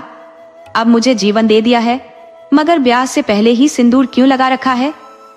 तब स्त्री ने बताया कि ब्याह से पहले किसी अकेले पुरुष के घर में कोई स्त्री नहीं रहनी चाहिए, वरना 1000 उंगलियां उठने लगती हैं। बुरे लोग सिर्फ मुंह से ही नहीं, अपने पीछे से भी बुरी बातें बोलने लगते हैं। आज मुखिया किसी चापलूस के साथ आया था और वह जानना चाहता था कि मैं कौन हूँ और क्यों आपके साथ रहती हूँ, तो मुझे कहना पड़ा कि मैं आपकी पत्नी हूँ। उसने निमंत्रण के बारे में भी बात की, तो मैंने बता दिया कि आप लोग निमंत्रण दोगे नहीं, तो फिर आपको निमंत्रण कहाँ से मिलेगा? तो निरुत्तर हो मुखिया चला गया। मगर उसके चले जाने से हमारी समस्या कम होने वाली नहीं है। समस्या का समाधान करना जरूरी है। आप एक पंडित बुलाओ और हम ब्याह के बंधन में बंध जाए। आप यह मत भूलो कि मेरे सौतेले ममेरे भाई भी चुप नहीं बैठे होंगे, वह मेरा पता लगाते होंगे, वह इस गांव तक भी आ सकते हैं। आपके दिन में नहीं रहने पर मेरा नुकसान भी पहुंचा सकते हैं, मगर जब पूरे गांव को पता चल जाएगा कि मैं आपकी पत्नी हूँ, तो घर में अकेली रहने पर भी कोई मेरा कुछ नहीं बिगाड़ पाएगा। सारे गांव वाले मेरा साथ देंगे, आपका साथ देंगे। भोला बोला कि तुम ठीक कहती हो, मैंने तो इस तरह की बात के बारे में सोचा ही नहीं था। स्त्री बोली कि आप अब उतना सीधा भी न रहो कि कुत्ता आकर मुंह चाटने लगे। गाय चराने भी जाओ तो बहुत सजग रहो, घर में भी सुरक्षित रहने का प्रयास करो। सिर्फ मेरी सुरक्षा से आपका काम नहीं चलेगा, आपकी सुरक्षा से ही मैं सुरक्षित रह पाऊंगी, इसलिए इस बात का ध्यान दो। भोला बोला, मैं ना समझ आदमी, कुछ ज्यादा नहीं सोचता, अब आप ही सोचकर बताया करो। सुना है उस घर सबसे ज्यादा खुशहाल रहता है जिस घर की पत्नी चतुर होती है। लड़की बोली कि अरे अभी मैं आपकी पत्नी कहाँ हूँ, आप अकेले हो, मैं अकेली हूँ, अब आज ही कोई प्रबंध कर इस दूरी को खत्म करो। भोला ने तुरंत पंडित को बुलाकर उस लड़की, जिसका नाम रूपा था, से ब्याह कर लिया। वो कोई 1 सप्ताह से ज्यादा समय से मनहूस जिंदगी जी रहा था। 1 सप्ताह में जिंदगी के सबसे खराब पल बिताए थे, मगर यह साहस नहीं कर पाया था कि लड़की से पूछे कि वो लड़का कौन है जिसे तू चाहती है, और उसे जब चाह रही है तो मेरे घर क्या कर रही है। और वह ये भी तो कह सकता था कि तू अब दूसरे का ख्याल मन से निकाल और मेरे साथ रह, मैं दिल से तुझसे प्यार करने लगा हूँ। मगर भोला पहलवान की हेकड़ी एक दुबली पतली स्त्री के सामने गुम हो गई थी। सच कहते हैं कि पुरुष चाहे 7 फुट का क्यों ना हो, वो 5 फुट की पत्नी के इशारों पर ही चलता है। हाथी चाहे 10,000 किलो का हो, चलना उसे हाथीवान के इशारे पर होता है। लेकिन यह सब कहने की बातें होती है। मेरा खुद का मानना है कि सब प्रेम के बस में होता है। प्रेम में ताकत कोई मतलब नहीं रखती, और फिर पति पत्नी कोई 2 नहीं होते तो दोनों को एक दूसरे का सम्मान करना अच्छी बात है। इस तरह ब्याह कर भोला पत्नी के साथ रहने लगा, मगर उसकी पत्नी की कही बात कोई गलत नहीं थी। उस स्त्री के सौतेले ममेरे भाई भोला से खतरनाक बदला लेना चाहते थे। उन्हें लाठी की चोट अब तक दर्द दे रही थी, जबकि भोला को इन सब बातों से कोई भय नहीं था। वह जानता था कि दोनों कभी सामने से आकर नहीं लड़ सकते हैं। तो स्त्री को पता था कि वह मुझे पागलों की तरह तलाश रहे होंगे, क्योंकि उन्हें तो 10,000 सोने की मोहरें दिखाई दे रही थी। स्त्री को यह भी समझ था कि वह अंदाजा लगा ली होंगे कि उसकी मुंह बोली बहन को ग्वाला ही रखा है, तो किसी दिन भेष बदलकर मेरे घर भी आ धमकेंगे और मेरे पति को मारकर मुझे ले जाने की कोशिश करेंगे। वह भोला से बोली कि हम ब्याह जरूर कर लिए हैं, मगर हमारे ऊपर से खतरा टला नहीं है। वैसे भी मौसम अच्छा नहीं रह रहा है। आप रोज जंगल में गाय चराने मत जाया करो। पता नहीं मुझे क्यों बहुत भय लग रहा है। आप आस पास ही गाय चराया करो और वहीं से घर की तरफ ध्यान रखा करो। भोला बोला कि तुम जरा भी मत डरो, यहाँ कोई नहीं आएगा। उन लोगों को लाठी की मार अब भी याद होगी और जब तक दर्द करेगा मेरे सामने नहीं आएंगे। इस तरह दोनों कोई 3 महीने तक बहुत सजग होकर रहे, मगर उनके घर कोई भी नहीं आया तो अब दोनों निफिकर हो गए। तभी एक दिन रात के वक्त भोला के घर एक व्यापारी आ गया। वो अपने साथ तांगे से एक संदूक लाया था। संदूक बहुत बड़ा था। वह भोला से बताया कि भैया, मैं एक व्यापारी हूँ। मैं ग्रामीण क्षेत्र से नगर की तरफ लौट रहा था कि इस गांव में आते आते रात हो गई, तो मैं आपके पास चला आया। आप मुझे रात भर के लिए आसरा दीजिए और ये संदूक घर में रखवा दीजिए। आप पहलवान आदमी हो, इसे अकेले भी घर में रख सकते हो। इसमें सोने चांदी भरे पड़े हैं। आप आज रात इसकी हिफाजत कर देना। भोला बोला कि आप मेरे अतिथि हो, आपके माल की हिफाजत करना मेरा फर्ज है। इसे मैं घर के अंदर रख देता हूँ। आप निश्चिंत होकर आराम कीजिए, अभी मैं आपके लिए भोजन बनवा देता हूँ। भोला पत्नी से बोला कि भाग्यवान, एक अतिथि आए हुए हैं, उनके लिए भोजन बना दो। उनके पास बड़ा संदूक है, उसे घर के अंदर रखवाना है। स्त्री ने घर से झांक कर देखा तो वह बाहर बैठा आदमी जाना पहचाना लगा। उसकी आवाज से तुरंत पहचान गई कि यह तो वही दलाल है जो मुझे 10,000 सोने की मुद्रा में बेचने की बात कर रहा था, और इस बक्से में हो न हो मेरे भाई ही होंगे। वो इस बात को समझ नहीं पा रही थी। वो पति से इस बात को बताना चाह रही थी, मगर वह पहले संदूक का राज जाना चाहती थी। भोला संदूक लाकर घर के अंदर रख दिया। स्त्री ने कान सटाकर बक्से का राज जानना चाहा तो उसे बक्से के अंदर किसी के सांस लेने की आवाज सुनाई पड़ी। वो बहुत सतर्क हो गई और पति से बोली कि आप अभी घर देखो, मैं बनिए की दुकान से आती हूँ। भोला बोला, सामान मैं ला देता हूँ। स्त्री बोली, नहीं, अभी आप घर देखो, मैं बस जल्दी ही आ गई। वह कुछ सामान लेकर जल्दी से घर आ गई और खाना बनाने लगी। वो खाना बनाकर भोला को दी कि आप पहले मेहमान को खिला दो, उसके बाद भोजन करना। भोला ने मेहमान को भोजन करा दिया। वो पूरा खाना भी नहीं खा पाया कि गहरी नींद में चला गया। भोला बोला, अरे ये मेहमान को क्या हो गया? पत्नी बोली कि कुछ नहीं हुआ है, बेचारे दिन भर के थके हुए थे इसलिए सो गए। आप इन्हें उठाकर बिस्तर पर सुला दो। भोला पत्नी की बात मानकर उस आदमी को बिस्तर पर सुला दिया। तब पत्नी भोला को खींचकर दूसरी तरफ ले गई और बोली कि हमारे घर में हमारे दोनों ममेरे भाई और वह दलाल आ चुके हैं। ये जो बाहर आदमी है ये वही दलाल है जो मुझे बेचना चाहता था, और दोनों ममेरे भाई संदूक के अंदर है।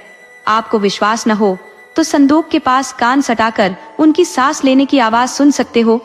भोला संदूक के पास गया और कान सटाकर देखा तो पत्नी की बात बिल्कुल सच थी। संदूक के अंदर से सांस लेने की आवाज आ रही थी। वो पत्नी के कान में बोला कि मैं अभी इन्हें लाठी से मार डालता हूँ। पत्नी बोली कि इन्हें मार दोगे तो लाश कहाँ छिपाओगे? अरे हम ऐसा काम करते हैं कि सांप भी मरे और लाठी भी न टूटे। गांव से बाहर पुआल का ढेर है, आप उस बक्से को उठाकर पहले पुआल में छिपाओ, फिर इस दलाल को उठाकर इसे भी पुआल में छिपाओ, उसके बाद उस पुआल में आग लगा दो, सभी जलकर मर जाएंगे। भोला बोला, लेकिन दलाल तो उठकर भाग जाएगा। स्त्री बोली, नहीं, ये कभी नहीं उठेगा, मैंने इसका इलाज कर दिया है, ये अब कुछ देर में ही मर जाएगा। भोला पहले दलाल को ही उठाकर पुआल में छिपाने चला गया।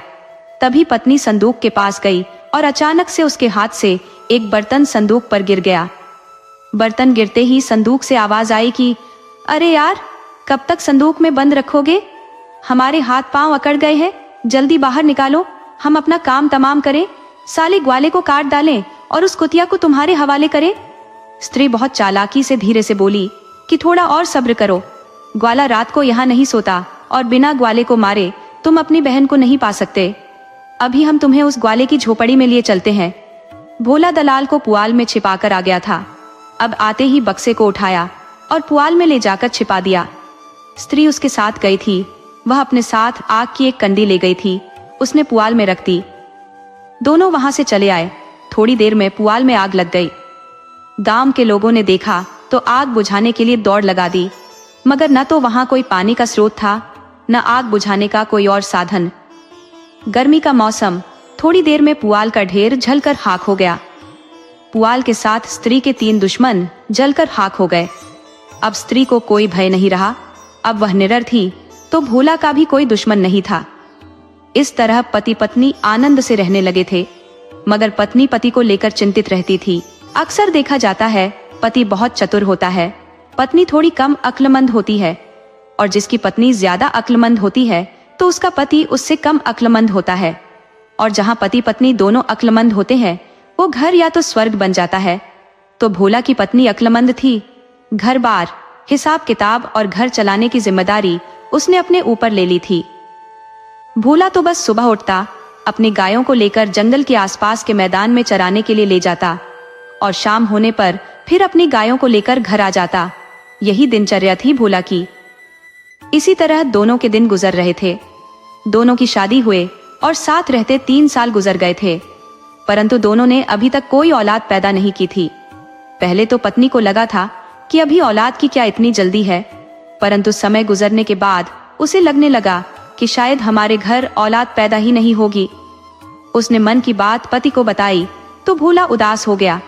वो पत्नी से बहुत ज्यादा उम्मीद लगा बैठा था कि 3-4 औलाद तो पैदा कर ही देगी, फिर हम आनंद से बच्चों के साथ रहा करेंगे। जब हम दोनों बूढ़े हो जाएंगे तो बच्चे सहारा बन जाएंगे। समय के साथ सभी बूढ़े हो जाते हैं, तो हम दोनों का भी बूढ़ा हो जाना स्वाभाविक ही है। मगर जब पत्नी ने कहा कि जब 3 साल में हमें कोई औलाद नहीं हुई तो आगे भी कोई उम्मीद नहीं है, तो भोला सोचा कि जब औलाद ही नहीं होगी तो बुढ़ापे के समय मेरी गायों की रखवाली कौन करेगा। उसने मन में विचार किया कि नहीं, अभी हम कोई बूढ़े थोड़े ही हुए हैं। हम यदि मन से प्रयत्न करें तो सफलता जरूर मिलेगी। शायद मेरी ही गलती है, स्त्री को कमजोर मानकर उससे दूर रहता हूँ, मगर खुद पत्नी को प्रयत्न कर 1-2 बच्चे पैदा कर ही डालने चाहिए।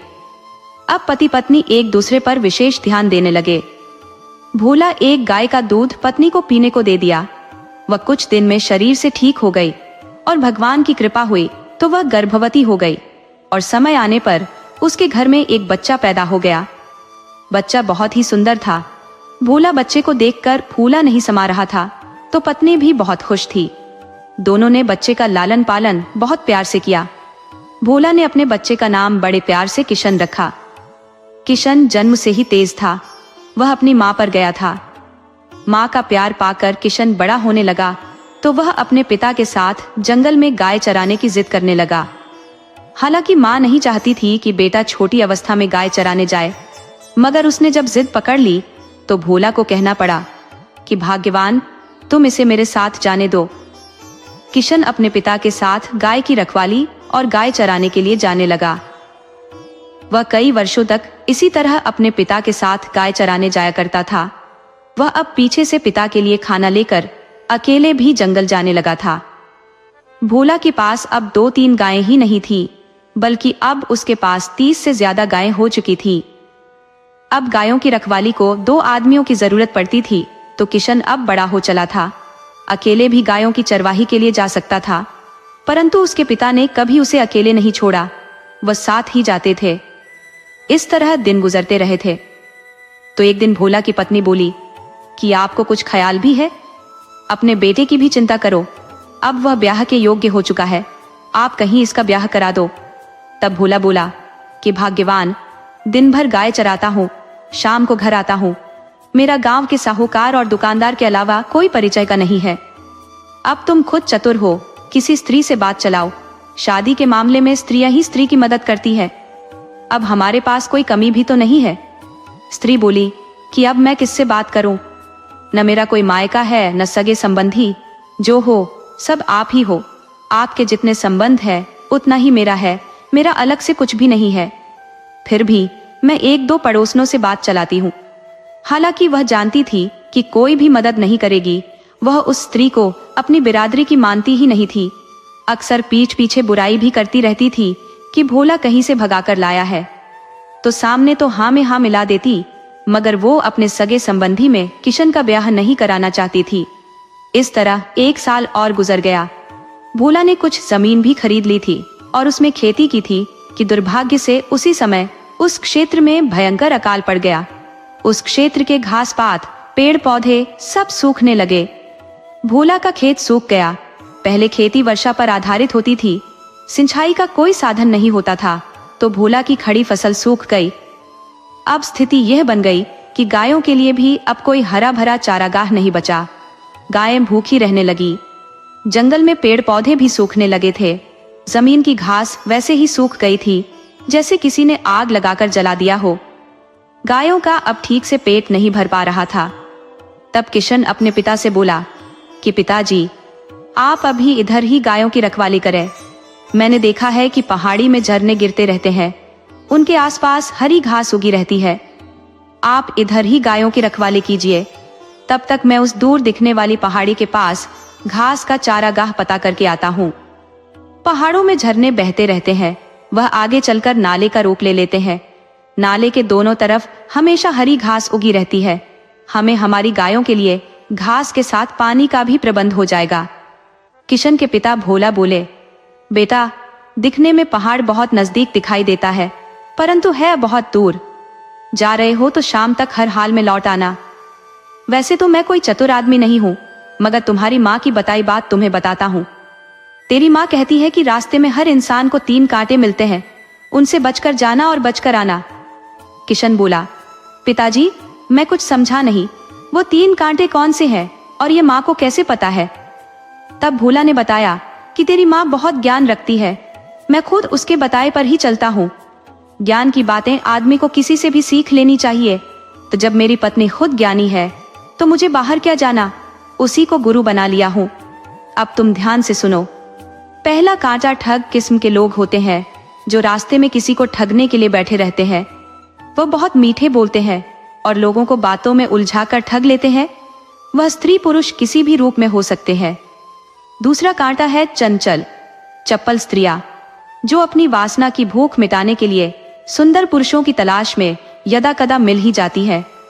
वह अपने रूप जाल में फंसाकर अपना दीवाना बना लेती है, और जब आदमी दीवाना बन जाता है तो उसे हर गलत काम करने पर मजबूर कर देती है, जिसके बारे में वह आदमी कभी सोच भी नहीं रखा होता है। वह उस आदमी से चोरी, डकैती और किसी की हत्या तक करा सकती है। तीसरा कांटा है बड़े लोग, सेठ, साहूकार, राजा, महाराजा, किसी सुंदर नौजवान को अपना गुलाम बनाने की फिराक में रहते हैं। उनकी बातों में नहीं आना चाहिए, न ही उनके मुंह लगना चाहिए। सभी से बचने का सरल तरीका है, खुद मूर्ख बन जाओ। तुम अब मेरी बात समझ गए हो। वैसे भी तुम अपनी माँ के पद चिन्हों पर हो। अब जल्दी से जाओ कि शाम तक वापस आ सको। किशन वहां से जल्दी जल्दी चल दिया। रास्ते में उसे सचमुच कई लोग मिले तो वह उनके सामने कुछ गाता हुआ और पागलों जैसी हरकतें करते हुए आगे बढ़ गया। रास्ते के लोगों ने उसे पागल समझकर कोई बात ही नहीं की। पागलों से हर कोई दूर ही रहना चाहता है। आगे बढ़ने पर अकेले सुनसान जगह एक सुंदर स्त्री मिली। उसे देखकर तो किशन के मन में बिजली सी कौंध गई। तन मन रोमांचित हो उठा। अकेली स्त्री, यहाँ आसपास कोई भी नहीं, चाहूं तो इसके साथ कुछ देर आनंद मना सकता हूँ। परंतु तभी पिता की बात याद आ गई तो वह सतर्क हो गया। वो उस स्त्री के सामने पागलों जैसा नाटक करता हुआ आगे बढ़ गया। स्त्री ने उससे कुछ नहीं कहा, बल्कि बड़बड़ा रही थी। भगवान ने क्या सुंदर रूप और शरीर दिया है, परंतु पागल बना दिया है। नहीं तो इसे तो जिंदगी भर नहीं छोड़ती। इतना सुंदर है कि इसकी तो गुलामी भी कर लेती। किशन उसकी बात सुन रहा था, मगर नाटक करता हुआ और भगवान को धन्यवाद देता हुआ आगे बढ़ गया। उसे रास्ते में एक सेठ भी मिला, मगर किशन की पागलों वाली हरकत देख खुद दूर हट गया। उसे भय था कि पागल है, कहीं नुकसान न पहुंचा दे। किशन वहां से अब पहाड़ी के पास जा चुका था।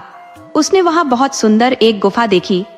पास में पानी का झरना दिखा तो प्यासा होने के कारण किशन उसमें पानी पीने लगा। तभी उसने एक सुनहरा बहुत सुंदर बकरी का मेमना दिखा। उसने चारों तरफ नजरें दौड़ाई, मगर और कोई बकरी नहीं दिखी। न आसपास कोई चरवाहा या मेमना दिखा। तो उसे आश्चर्य हुआ कि यह बकरी का बच्चा आया कहां से, जबकि और बकरी यहाँ है ही नहीं। उसने उस बकरी के बच्चे को पकड़ना चाहा तो वो भागकर गुफा के अंदर चला गया। कौतूहलवश वो गुफा के अंदर प्रवेश कर गया। किशन ने सोचा कि गुफा कोई बड़ी थोड़े ही होगी, मैं मेमने को पकड़ लूंगा, लौटते वक्त कुछ तो लेकर वापस जाऊंगा। किशन गुफा के अंदर चला गया। उस गुफा के अंदर बहुत प्रकाश था। जब वह आगे बढ़ा तो गुफा के उस पार चला गया था। उसके पार जाते ही गुफा का दरवाजा बंद हो गया, मगर उसने देखा कि सामने बहुत बड़ा हरा भरा मैदान है, बाग बगीचे हैं, फल से लदे पेड़ हैं। यहाँ तो सूखे का कोई असर ही नहीं है। किशन ने देखा कि एक बहुत सुंदर झोपड़ी है, जहाँ एक बुढ़िया बैठकर एक सुंदर गुड़िया से खेल रही है। बुढ़िया का चेहरा सामने न होकर दूसरी तरफ है। बकरी का मेमना भागकर बुढ़िया के पास चला गया है। किशन भी बुढ़िया के पास चला गया। बुढ़िया ने जब पलटकर किशन की तरफ देखा तो किशन बेहोश होते होते बचा। वह इंसानी बुढ़िया नहीं बल्कि एक चुड़ैल थी। उसे देखकर किशन थर थर कांपने लगा। उसके मुंह से बोल ही नहीं फूट रहे थे, मगर उसे माँ की बताई एक बात याद आ गई थी कि जब कभी मुसीबत में घिर जाओ तो मुसीबत में भी मुस्कुराते रहना और चतुराई भरी बातें हमेशा करते रहना, मुसीबत टल जाएगी। किशन ने नजरें दौड़ाई तो बुढ़िया की झोपड़ी के पीछे सैकड़ों मनुष्यों के कंकाल पड़े थे। किशन को समझते देर नहीं लगी कि बुढ़िया चुड़ैल बकरी के सुनहरे मेमने के सहारे लोगों को फंसाकर यहाँ तक लाती है और उस आदमी का शिकार करती है। अब आज मेरी बारी है, ये हर हाल में मुझे खाएगी। बुढ़िया का रूप काफी कुरूप था। वह किशन की तरफ देखकर हंसने लगी तो किशन भी उसे देखकर मुस्कुराने लगा। ये देख चुड़ैल काफी क्रोधित हुई।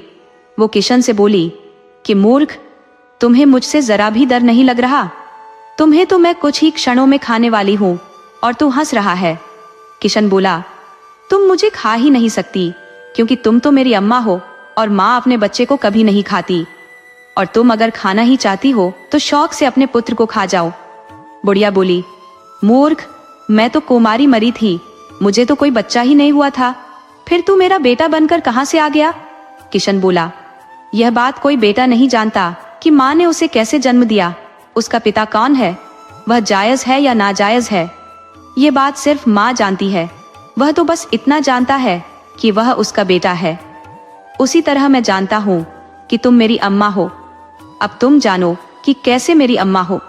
तुम अगर मुझे अपना बेटा नहीं मानती तो खा जाओ, मैं तैयार हूँ। बेटे को खा लेने से किसी माँ का पेट भर जाए, बेटे के लिए इससे बड़ा सौभाग्य क्या होगा? चुड़ैल बड़ी मुश्किल में पड़ गई।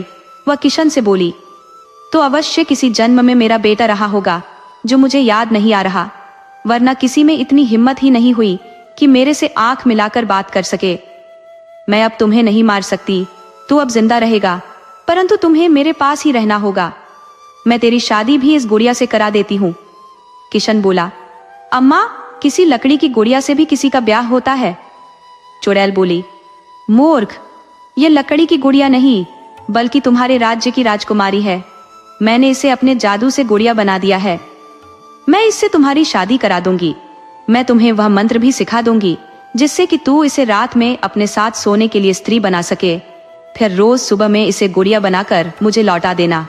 किशन बोला, परंतु अम्मा, हमें एक बात समझ नहीं आ रही कि आपने राजकुमारी को इस तरह बंदी बनाकर क्यों रखा है?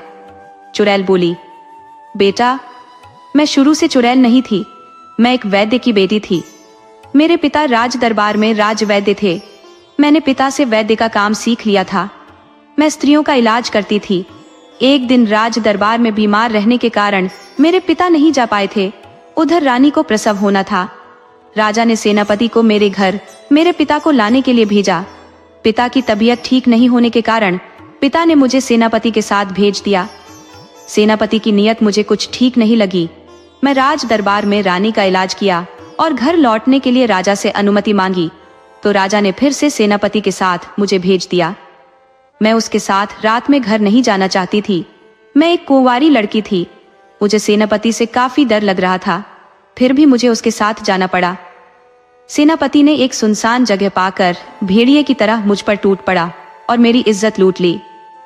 मैंने उससे इसकी शिकायत राजा से करने की बात की तो उसने मुझ पर तलवार से वार कर मेरी गर्दन काट दी। मेरी लाश को मेरे घर के पास फेंक आया। उसे भी जब उसका जी नहीं भरा तो वो घर में घुसकर मेरे बीमार पिता को मार डाला। उसने सुबह मेरे घर को चोरी का रूप दे दिया। राजा ने बिना जांच किए मान लिया कि मेरी और मेरे पिता की हत्या चोरों ने लूट के मकसद से की है। मेरे मरने के बाद मेरी आत्मा को एक भयानक तांत्रिक ने पकड़ लिया। वो एक भयानक जादूगर भी था। वह तंत्र मंत्र का उपयोग गलत कामों के लिए करता था। मैं जल्द ही उसकी विश्वास पात्र बन गई। उसने अपना हर गोपनीय मंत्र मुझे सिखा दिया। मैं उसकी हर बात मानकर उसका साथ देने लगी। एक दिन उसकी नियत एक कुंवारी लड़की को देखकर बिगड़ गई। वो उसे जादू से पुतली बना दिया और घर आकर उसे लड़की बनाकर उसके साथ गलत करने लगा। मुझे अपनी वाली घटना याद हुआ आई। मैंने उस तांत्रिक का सिर एक पत्थर से कुचल डाला और लड़की को आजाद कर दिया। मैंने सेनापति को, उसकी पत्नी को, उसके पुत्र को एक साथ उसकी ही तलवार से मारा। मैं राजकुमारी को पुतली बनाकर ले आई। उसे मारा नहीं, उसका ब्याह एक गरीब से कराना चाहती थी। अब तुम मुझे अपनी अम्मा मान चुके हो, तो मैं तुम्हारा ब्याह राजकुमारी से करा देती हूँ। तुम तब तक मेरे कैद में रहोगे जब तक कि राजकुमारी 3 पुत्रों की मां नहीं बन जाती। उसके बाद तुम्हें मैं आजाद कर दूंगी। फिर तुम्हें अपनी मुक्ति का उपाय भी बताऊंगी। उससे पहले तुम्हें एक कुशल जादूगर भी बना दूंगी। राजकुमारी को भी मैंने बहुत सारे जादू सिखाए हैं, परंतु सभी जादूगरी सिर्फ तुम्हें ही सिखाऊंगी। 3 साल में ही राजकुमारी को किशन से 3 संतानें जन्म ले ली। चुड़ैल बोली, बेटा अब मैं तुम्हें आजाद कर दूंगी। तूने मेरी सभी जादुई विद्या भी सीख ली है और मैं जानती हूँ यह विद्या तुमने अपनी पत्नी को भी सिखा दी है। अब तुम दोनों इसका उपयोग नेक कामों में लगाना। मैंने तुम्हें इसलिए 3 संतान होने तक कैद में रखा कि अब राजा भी तुम्हें अपना दामाद मानने से इनकार नहीं कर सकता। तुम अब राजकुमारी के साथ अपने घर लौट जाओ। जाते वक्त गुफा के दरवाजे पर आग लगा देना और जाते वक्त पीछे मुड़कर मत देखना। मेरी मुक्ति हो जाएगी, मैं सदा के लिए ईश्वर में मिल जाऊंगी। किशन ने वैसा ही कर अपने घर राजकुमारी और उसके बच्चों को लेकर लौट आया। किशन के माता पिता तो मान चुके थे कि किशन अब जिंदा नहीं है, परंतु किशन को अचानक बहू और पोतों के साथ देख बहुत खुश हुए। माँ तो रोज पति को ताने देती थी कि अपने बेटे को मरवा डाला, मगर जब किशन सामने आ गया तो उसे पति से कोई शिकायत नहीं रही। उधर राजकुमारी अपने पति किशन से अपने माता पिता से मिलने की जिद करने लगी, तो किशन ने पहले अपनी माँ के हाथों राजा के पास अपने पुत्रों को भिजवाया, फिर राजकुमारी को भेजा। अब स्वयं राजा अपने दामाद से मिलने के लिए व्याकुल हो उठा। तब किशन उसके सामने गया कि राजा को और कोई संतान नहीं थी, तो उसने किशन को अपना उत्तराधिकारी नहीं बनाया, परंतु राजकुमारी के पुत्रों को राजकुमार घोषित कर दिया। इस प्रकार एक निर्धन ग्वाला राज दरबार में जा बैठा। किसकी किस्मत कहा किस तरह पलटी मार जाए कोई नहीं समझ सकता। बुद्धि और चतुराई से बड़ी मुसीबत को भी टाला जा सकता है। नेकी का रास्ता कभी आसान नहीं होता, पर अंत में जीत हमेशा सच्चाई की ही होती है। कभी कभी दूसरों की मदद करना हमारी अपनी किस्मत के दरवाजे खोल देता है।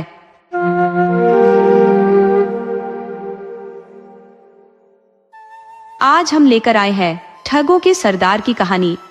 अगर आपको हमारी यह कहानी पसंद आए तो कृपया वीडियो को लाइक करें, चैनल को सब्सक्राइब करें और बेल आइकन को जरूर दबाएं। तो चलिए दोस्तों, कहानी की तरफ बढ़ते हैं। अंधेरी रात थी, चारों ओर सन्नाटा पसरा हुआ था। शहर से दूर एक वीरान इलाका था, जहां आम लोग जाने से भी कतराते थे। वहीं एक पुराने खंडहर में कुछ परछाइयां हलचल कर रही थी। ये कोई आम लोग नहीं थे, बल्कि ठगों का एक बड़ा गिरोह था, जो हर रोज नए शिकार की तलाश में निकलता था। इनका कोई ठिकाना नहीं था, कोई पहचान नहीं थी, बस एक ही मकसद था, धोखे से धन और सामान लूटकर ऐश करना। गिरोह का हर सदस्य चालाक और धूर्त था, पर इन सब में सबसे खतरनाक और रहस्यमय था सांबदीन। कोई नहीं जानता था कि उसका असली नाम क्या है, कहां से आया है और उसने ठगी के इस खेल में कब कदम रखा। मगर उसकी बुद्धि, चालाकी और क्रूरता ने उसे गिरोह में सबसे ऊपर पहुंचा दिया था। गिरोह के बाकी ठग उसे अपना सरदार मानते थे, मगर कोई भी उसकी असली पहचान तक नहीं पहुंच सका था। सांबदीन अपने हर शिकार को बड़ी ही सफाई से फंसाता था, मानो वह ठगी का कोई जादूगर हो। उस रात भी गिरोह एक बड़े शिकार की तैयारी में था। शहर के सबसे अमीर सेठ का नाम इस बार उनकी लूट की लिस्ट में था, सेठ गंगा प्रसाद, जिसका व्यापार दूर दूर तक फैला हुआ था। अपने कारोबार के सिलसिले में वह अक्सर यात्रा करता था। आज रात वह अपने गुप्त खजाने के साथ यात्रा करने वाला था और ठगों को इसकी पूरी जानकारी थी। मगर सवाल यह था कि उसे लूटा कैसे जाए। सेठ गंगा प्रसाद के साथ भारी सुरक्षा थी और उसके सिपाही किसी को भी पास नहीं आने देते थे। सांबदीन ने अपनी चाल सोची और बोला, सेठ के सिपाहियों से ताकत में जीतना नामुमकिन है, मगर अगर हम सेठ को अपनी ही मर्जी से रुकने पर मजबूर कर दे तो लूट आसान हो जाएगी। सभी ठग उसकी तरफ देखने लगे, क्योंकि वे जानते थे कि सांबदीन के दिमाग में जरूर कोई अनोखा प्लान होगा। उसने अपने खास साथी मस्ताना और काली को इशारा किया और कहा, हमें सेठ के मददगार बनकर उसके करीब जाना होगा। हम उसकी रक्षा करने के नाम पर ही उसकी दौलत पर हाथ डालेंगे। अगली सुबह जब सेठ गंगा प्रसाद अपने ऊंटों और घोड़ों के काफिले के साथ आगे बढ़ रहा था, रास्ते में अचानक कुछ डाकू अधमके। ये असली डाकू नहीं थे, बल्कि सांबदीन के गिरोह के ही लोग थे जो भेष बदल कर आए थे। उन्होंने पूरे काफिले को घेर लिया और लूटपाट करने लगे। तभी मस्ताना और काली सैनिकों की वेशभूषा में आए और डाकुओं को भगाने का नाटक करने लगे। उन्होंने बड़ी होशियारी से सेठ के सैनिकों के साथ मिलकर उन नकली डाकुओं को मार भगाया। सेठ गंगा प्रसाद इस नाटक से बिल्कुल अनजान था। उसने मस्ताना और काली को धन्यवाद दिया और उन्हें अपने साथ चलने का न्योता दिया। जैसे ही वे काफिले में शामिल हुए, सांबदीन की असली योजना शुरू हो गई। रास्ते में सेठ ने जब मस्ताना और काली से उनकी बहादुरी के बारे में पूछा तो उन्होंने जवाब दिया, हम दोनों राजा की सेना से निकाले गए सिपाही हैं। हम सिर्फ अपना गुजारा करना चाहते हैं, इसलिए अब यात्रियों की सुरक्षा करने का काम कर रहे हैं। सेठ को उन पर भरोसा हो गया, मगर उसे यह नहीं पता था कि असली खतरा तो अभी आने वाला था। जब काफिला एक सुनसान घाटी से गुजर रहा था, तभी अचानक चारों ओर धुआं फैलने लगा। सैनिक घबरा गए और इधर उधर देखने लगे। इसी बीच सांबदीन ने अपनी असली चाल चली। अचानक सेठ को एहसास हुआ कि उसके चारों ओर अजनबी लोग ही बचे हैं। उसके अपने सिपाही गायब थे और जिन पर उसने भरोसा किया था वे ही असली ठग थे। तभी एक तेज आवाज आई, सेठ जी, आपकी यात्रा यहीं समाप्त होती है। सेठ ने मुड़कर देखा तो सामने सांबदीन खड़ा था। उसकी आंखों में एक अजीब चमक थी। सेठ समझ चुका था कि वह बुरी तरह फंस चुका है, मगर अब बचने का कोई रास्ता नहीं था। सेठ गंगा प्रसाद ने जब सांबदीन की चमकती आंखों में देखा तो उसकी रगों में सिहरन दौड़ गई। वह समझ चुका था कि अब उसके पास बचने का कोई रास्ता नहीं है। सामने खड़े ठग मुस्कुरा रहे थे, मानो किसी शिकार को जाल में फंसता देख रहे हों। घोड़ों की हिनहिनाहट और सिपाहियों के गिरने की आवाजें अब थम चुकी थी। चारों तरफ एक अजीब सा सन्नाटा पसरा हुआ था, जो इस बात का इशारा कर रहा था कि सांबदीन की योजना पूरी तरह कामयाब हो चुकी है। सांबदीन धीरे धीरे सेठ के करीब आया और बेहद शांत लहजे में बोला, सेठ जी, आपकी सारी दौलत अब हमें सौंप दीजिए तो जान बच सकती है, वरना। उसने जानबूझकर अपनी बात अधूरी छोड़ दी ताकि डर खुद ब खुद सेठ के दिमाग में उतर जाए। सेठ ने अपनी कांपती हुई आवाज में कहा, मगर मैं सब कुछ देने को तैयार हूं, बस मुझे छोड़ दो। सांबदीन ने हल्की सी हंसी हंसते हुए अपने आदमियों को इशारा किया। ठगों ने झट से सेठ के खजाने को ऊंटों से उतारना शुरू कर दिया। सोने चांदी के सिक्कों की खनखनाहट सुनाई दे रही थी और ठगों की आंखें लालच से चमक उठी थी, मगर सांबदीन की निगाहें कुछ और ही तलाश रही थी। उसे सिर्फ धन नहीं चाहिए था, उसे कुछ और भी चाहिए था, कुछ ऐसा जो सिर्फ सेठ को पता हो। सांबदीन ने सेठ की आंखों में झांका और बोला, तुझे लगता है कि मैं सिर्फ तेरे पैसे लूटने आया हूं? नहीं सेठ जी, मैं यहाँ तेरे एक और राज के लिए आया हूं। सेठ गंगा प्रसाद के माथे पर पसीना झलक आया। उसने कांपते हुए कहा, कौन सा राज? सांबदीन थोड़ा और करीब आया और फुसफुसाया, वह गुप्त खजाना जो सिर्फ तुझे और तेरे परिवार को पता है। सेठ के चेहरे का रंग उड़ गया, उसके होंठ फड़फड़ाने लगे।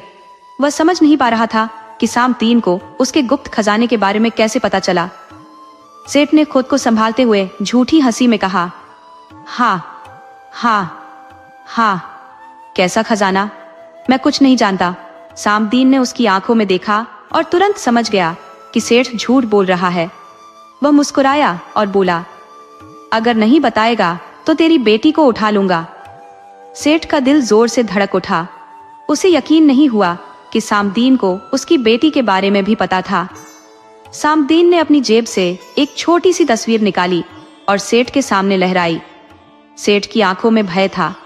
तस्वीर में उसकी बेटी कमला थी, जिसे वह अपनी जान से भी ज्यादा चाहता था।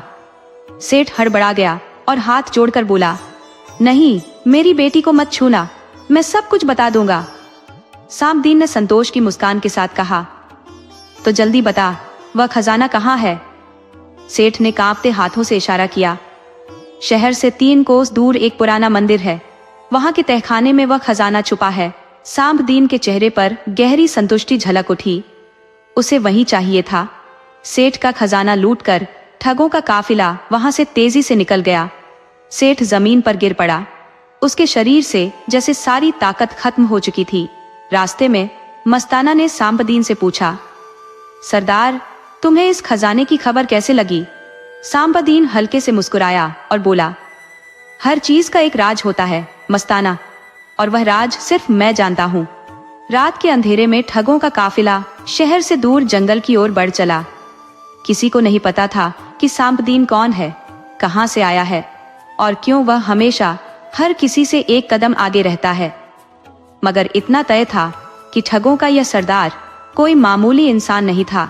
चांदनी रात में ठगों का काफिला घने जंगलों के बीच से गुजर रहा था। घोड़े तेजी से भाग रहे थे। हवा में उनके खुरों की आवाज गूंज रही थी। सबसे आगे सांपदीन था। उसकी आंखों में वही अजीब चमक थी जो हमेशा किसी बड़ी चाल की ओर इशारा करती थी। उसके पीछे मस्ताना, हाको, चमेली और बाकी ठग थे, जो सोने और खजाने के बारे में सोचकर बेहद उत्साहित थे। मगर सांपदीन की सोच किसी और दिशा में दौड़ रही थी। सेठ गंगा प्रसाद से मिली जानकारी उसके लिए बहुत मायने रखती थी। वह जानता था कि सिर्फ सोने चांदी पर हाथ साफ कर देना ही काफी नहीं था। असली खेल तो तब शुरू होता जब खजाने के असली रहस्य को खोला जाता। उसे इस बात का भी एहसास था कि अगर सेठ ने इतनी आसानी से खजाने की जानकारी दी तो जरूर कोई ना कोई चालाकी उसमें छुपी होगी। रास्ते में अचानक जंगल का सन्नाटा भंग हुआ। घोड़ों ने हिनहिनाना शुरू कर दिया, मानो किसी अनजान खतरे का आभास हो रहा हो। सांपदीन ने झट से अपना हाथ उठाया और सभी ठगों को रुकने का इशारा किया। पूरा काफिला एक ही झटके में थम गया। चारों ओर गहरी खामोशी छा गई। हवा में घुली अजीब सी महक किसी अनजाने खतरे का संकेत दे रही थी। सांपदीन ने इशारे से मस्ताना और हाको को सतर्क रहने को कहा। चमेली ने अपनी कमर से खंजर निकाल लिया। तभी अचानक पेड़ों के पीछे से हलचल हुई। कुछ घने झाड़ियों में किसी के छुपे होने का एहसास हुआ। सांपदीन की नजरें उसी ओर गई और उसने फौरन घोड़े से छलांग लगाई। उसने झाड़ियों के पास जाकर अपनी तलवार निकाल ली और एक ही झटके में झाड़ियों को चीर डाला। उसके सामने जो नजारा था वह हैरान कर देने वाला था। वहां 3 लोग खून से लथपथ पड़े थे। उनकी सांसें धीमी थी, मगर वे अभी जिंदा थे। सांपदीन ने उन्हें गौर से देखा। वे किसी आम आदमी जैसे नहीं लग रहे थे। उनके कपड़े, उनकी तलवारें और उनके चेहरे पर फैला खौफ किसी बड़ी साजिश की तरफ इशारा कर रहा था। मस्ताना और हाकू भी वहां आ गए। मस्ताना ने हैरानी से पूछा, सरदार, ये लोग कौन है? सांपदीन ने बिना कोई जवाब दिए उन तीनों को गौर से देखा और धीरे से एक का चेहरा अपने हाथ से साफ किया।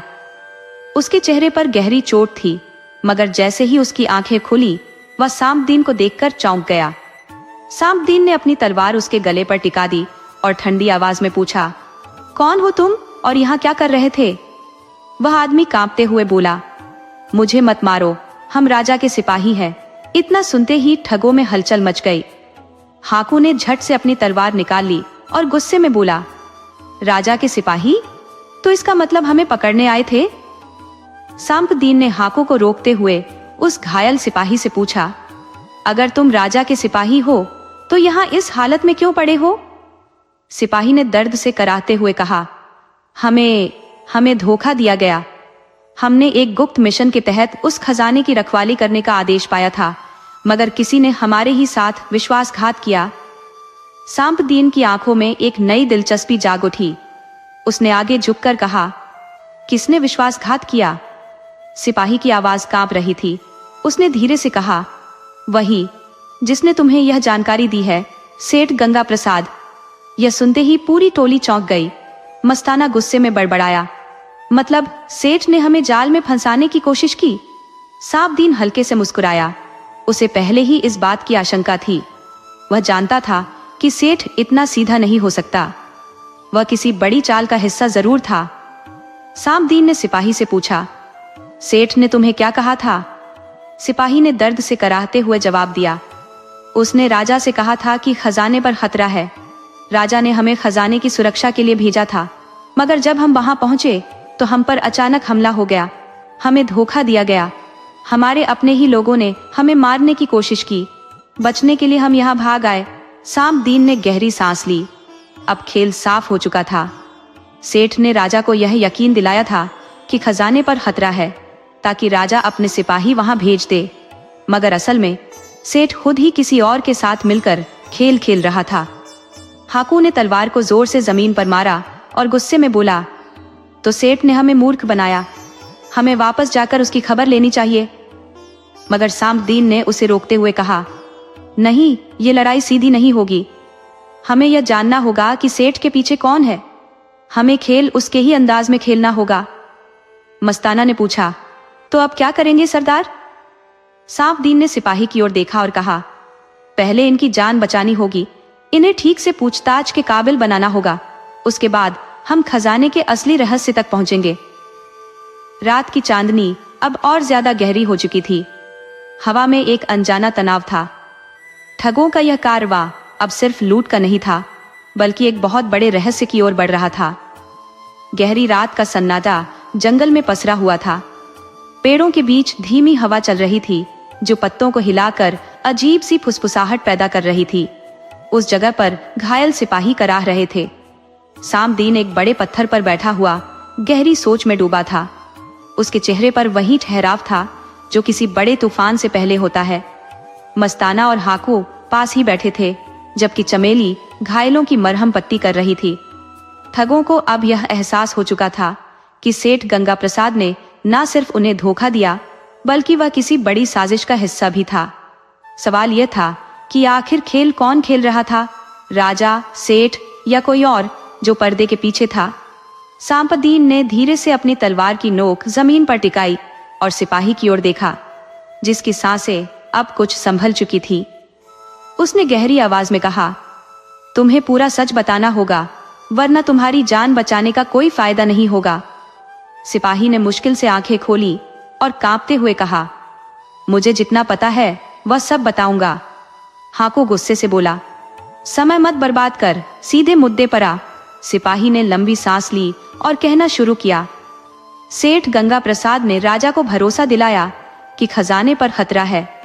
राजा पहले से ही खजाने को लेकर चिंतित था, क्योंकि उसे कुछ समय पहले एक गुप्त संदेश मिला था कि कोई ठगों का गिरोह इस खजाने को लूटने की योजना बना रहा है। मस्ताना हंस पड़ा, यानी राजा को किसी ने पहले ही आगाह कर दिया था, पर हम तो अब तक खजाने की बात जान भी नहीं पाए थे। सिपाही ने हाँ में सिर हिलाया और आगे कहा, राजा ने हमें भेजा, मगर जब हम पहुंचे तो खजाने की सुरक्षा के नाम पर एक अलग ही खेल चल रहा था। मां सेठ के कुछ आदमी पहले से मौजूद थे। जब हमने उन पर भरोसा करने की गलती की तो उन्होंने हम पर अचानक हमला कर दिया। हमारे ही कुछ सैनिक उनके साथ मिल चुके थे। सामदीन की आंखें संकीर्ण हो गई। उसे अब यह एहसास हो चुका था कि मामला सिर्फ लूट का नहीं था। यह एक बड़ी साजिश थी, जिसमें सिर्फ ठग ही नहीं, बल्कि राजा, सेठ और अन्य कई शक्तिशाली लोग शामिल थे। चमेली ने धीमे स्वर में कहा, मतलब सेठ दोहरा खेल खेल रहा है। वह राजा को धोखा दे रहा है, ठगों को भी और शायद अपने लोगों को भी। सामदीन ने तलवार उठाकर एक झटके में हवा में लहराई। उसकी आवाज गहरी थी, इस खेल का असली खिलाड़ी कौन है, ये हमें जल्द ही पता लगाना होगा। मगर सबसे पहले हमें सेठ को वहम में रखना होगा कि हम उसकी चाल में फंस चुके हैं। मस्ताना ने उत्सुकता से पूछा, मतलब? सामदीन ने एक हल्की मुस्कान के साथ कहा, मतलब यह कि हम सेठ से वैसे ही मिलेंगे जैसे कोई मूर्ख अपने मालिक से मिलने जाता है। मस्ताना और हाकू ने एक दूसरे की ओर देखा, फिर एक साथ ठहाका लगाया। वे जानते थे कि अब खेल और बड़ा होने वाला था। अगली रात ठगों का समूह नगर की ओर बढ़ चुका था। सेठ गंगा प्रसाद अपने महलनुमा घर में बैठा कीमती शराब का आनंद ले रहा था। उसकी तोंद निकली हुई थी और उसके हाथ में सोने का जड़ाऊ प्याला था। तभी दरवाजे पर दस्तक हुई। कौन है? सेठ ने झुंझलाते हुए पूछा। बाहर से एक गहरी आवाज आई, आपका पुराना दोस्त सांपदीन। सेठ के चेहरे की रंगत उड़ गई, मगर वह जल्दी ही खुद को संभालते हुए हंसा। अरे सरदार, आओ आओ, तुम्हारा ही इंतजार था। दरवाजे पर सांपदीन खड़ा था। उसके पीछे मस्ताना और हाकू मुस्कुरा रहे थे। सेठ ने उन्हें भीतर बुलाया और अपने नौकरों को इशारा किया कि उन्हें कुछ खिलाया पिलाया जाए। सांपदीन ने ठंडे स्वर में कहा, सेठ, खजाने की बात पक्की है ना? सेठ हंसते हुए बोला, अरे सरदार, तुम्हें क्या कभी झूठ बोला है? सांपदीन ने मुस्कुराकर कहा, अगर झूठ नहीं बोला तो फिर तुम्हारे लोग राजा के सैनिकों पर हमला क्यों कर रहे थे? सेठ का चेहरा पड़ गया, मगर वह झट से संभल गया और गहरी सांस लेते हुए बोला, सरदार, यह सब तो तुम्हें फंसाने की साजिश थी। मैंने खुद देखा कि कुछ लोग मेरे नाम का इस्तेमाल कर रहे थे। सांपदीन चुपचाप उसे देखता रहा। उसकी आंखों में गहरी समझ थी, मगर उसने खुद को अनजान बनाकर कहा, ठीक है, मगर हमें अब जल्द ही खजाने तक पहुंचना होगा। सेठ ने सिर हिलाया और धीरे से कहा, खजाने की राह आसान नहीं है। वह एक गुप्त तहखाने में छुपा हुआ है, जहां सिर्फ मेरे खास आदमी ही जा सकते हैं। मगर उसके लिए तुम्हें मेरी एक शर्त माननी होगी। सांपदीन ने भौं उठाई। कैसी शर्त? सेठ मुस्कुराया, इस बार ठगी अकेले नहीं होगी, तुम्हें राजा के खास सलाहकार से मिलना होगा। मस्ताना चौंक उठा। मतलब? सेठ धीरे से बोला, मतलब यह कि राजा भी इस खेल में शामिल है। कमरे में एक पल के लिए सन्नाटा छा गया। ठगों की टोली अब एक ऐसे खेल में फंस चुकी थी जिसका दांव पहले से भी ज्यादा बड़ा था। जात की गहराई के साथ ही खेल और भी पेचीदा हो गया था। सांपदीन और उसके साथी ठगों के सामने अब एक ऐसी साजिश थी जिसका हर मोहरा किसी न किसी बड़े खेल का हिस्सा था। सेठ गंगा प्रसाद की बातों से साफ हो चुका था कि राजा भी इस साजिश में शामिल था, लेकिन किस हद तक यह अभी तक स्पष्ट नहीं था। सांपदीन ने अपने जीवन में कई तरह के खेल खेले थे, लेकिन यह खेल सबसे अनोखा था। यह ठगों और राजाओं दोनों की दुनिया को मिलाकर रचा गया था। सेठ ने सांपदीन और उसके साथियों को यह भरोसा दिलाने की कोशिश की कि राजा का खास सलाहकार भी इस खेल में साझेदार था और खजाने तक पहुंचने का असली रास्ता वही जानता था। मगर सांपदीन के भीतर कुछ और ही खदबदा रहा था। उसे भरोसा नहीं था कि राजा के लोग इतनी आसानी से उसे खजाने के पास जाने देंगे। फिर भी वह चुप रहा और अपने दिमाग में एक नई योजना तैयार करने लगा। सेठ गंगा प्रसाद ने ठगों को अपने आलीशान महल में ठहरने का प्रस्ताव दिया। बाहर से देखने पर वह महल किसी भी बड़े व्यापारी के निवास जैसा ही था, लेकिन भीतर की सजावट और सुरक्षा को देखकर यह साफ था कि सेठ कोई मामूली व्यापारी नहीं था। चारों ओर सशस्त्र पहरेदार खड़े थे। महल के भीतर कई गुप्त दरवाजे और सुरंगें थी। रात के अंधेरे में सांपदीन, मस्ताना, हाकू और चमेली अपने अपने विचारों में डूबे हुए थे। सबको इस बात का एहसास था कि वे अब सीधी चाल नहीं चल सकते। सेठ और राजा के लोग हर कदम पर उन्हें जांच रहे थे। अगली सुबह सेठ ने सांपदीन और उसके साथियों को राजा के खास सलाहकार से मिलाने की व्यवस्था की।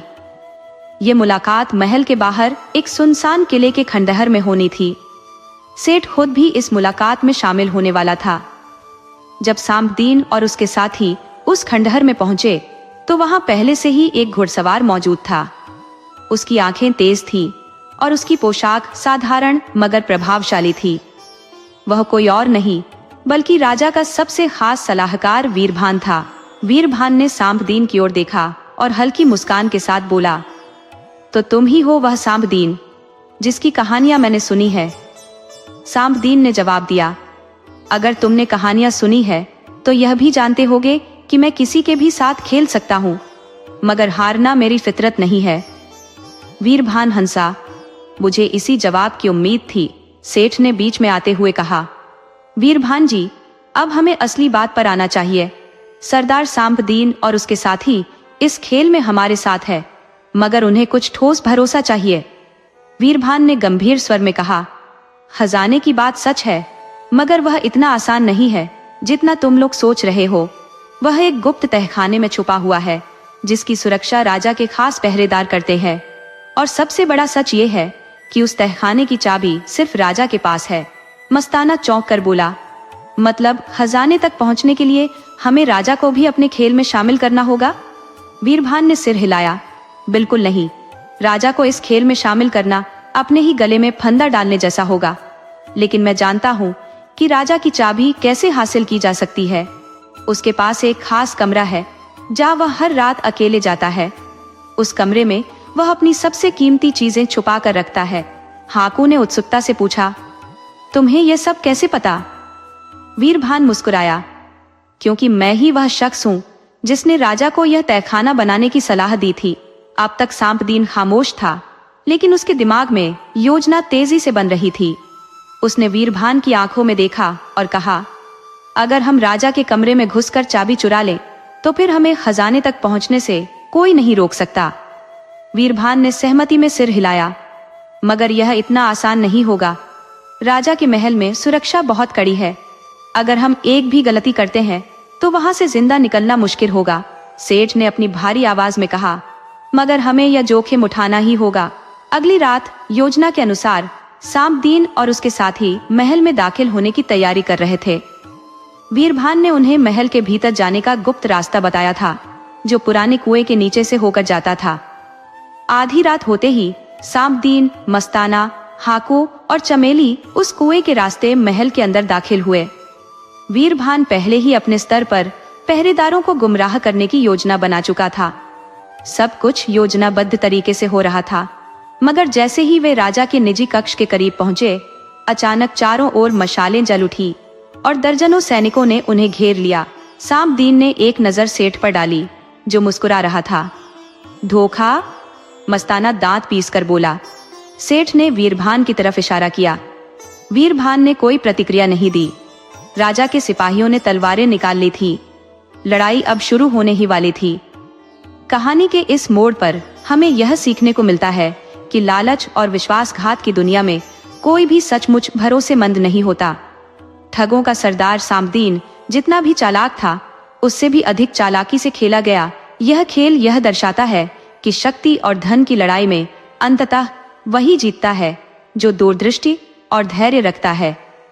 यह कहानी हमें यह भी सिखाती है कि चालाकी और समझदारी से हर समस्या का हल निकाला जा सकता है, लेकिन अगर लालच हावी हो जाए तो वही समझदारी घातक भी बन सकती है। किसी भी परिस्थिति में केवल अपने स्वार्थ को साधने की बजाय दूरगामी परिणामों को ध्यान में रखना ही असली बुद्धिमानी है। अंततः जीवन में सही और गलत का निर्णय केवल परिस्थितियों से नहीं, बल्कि हमारे अपने कर्मों से होता है। जो व्यक्ति अपने विवेक और नैतिकता के साथ आगे बढ़ता है, वही सच्चा विजेता होता है।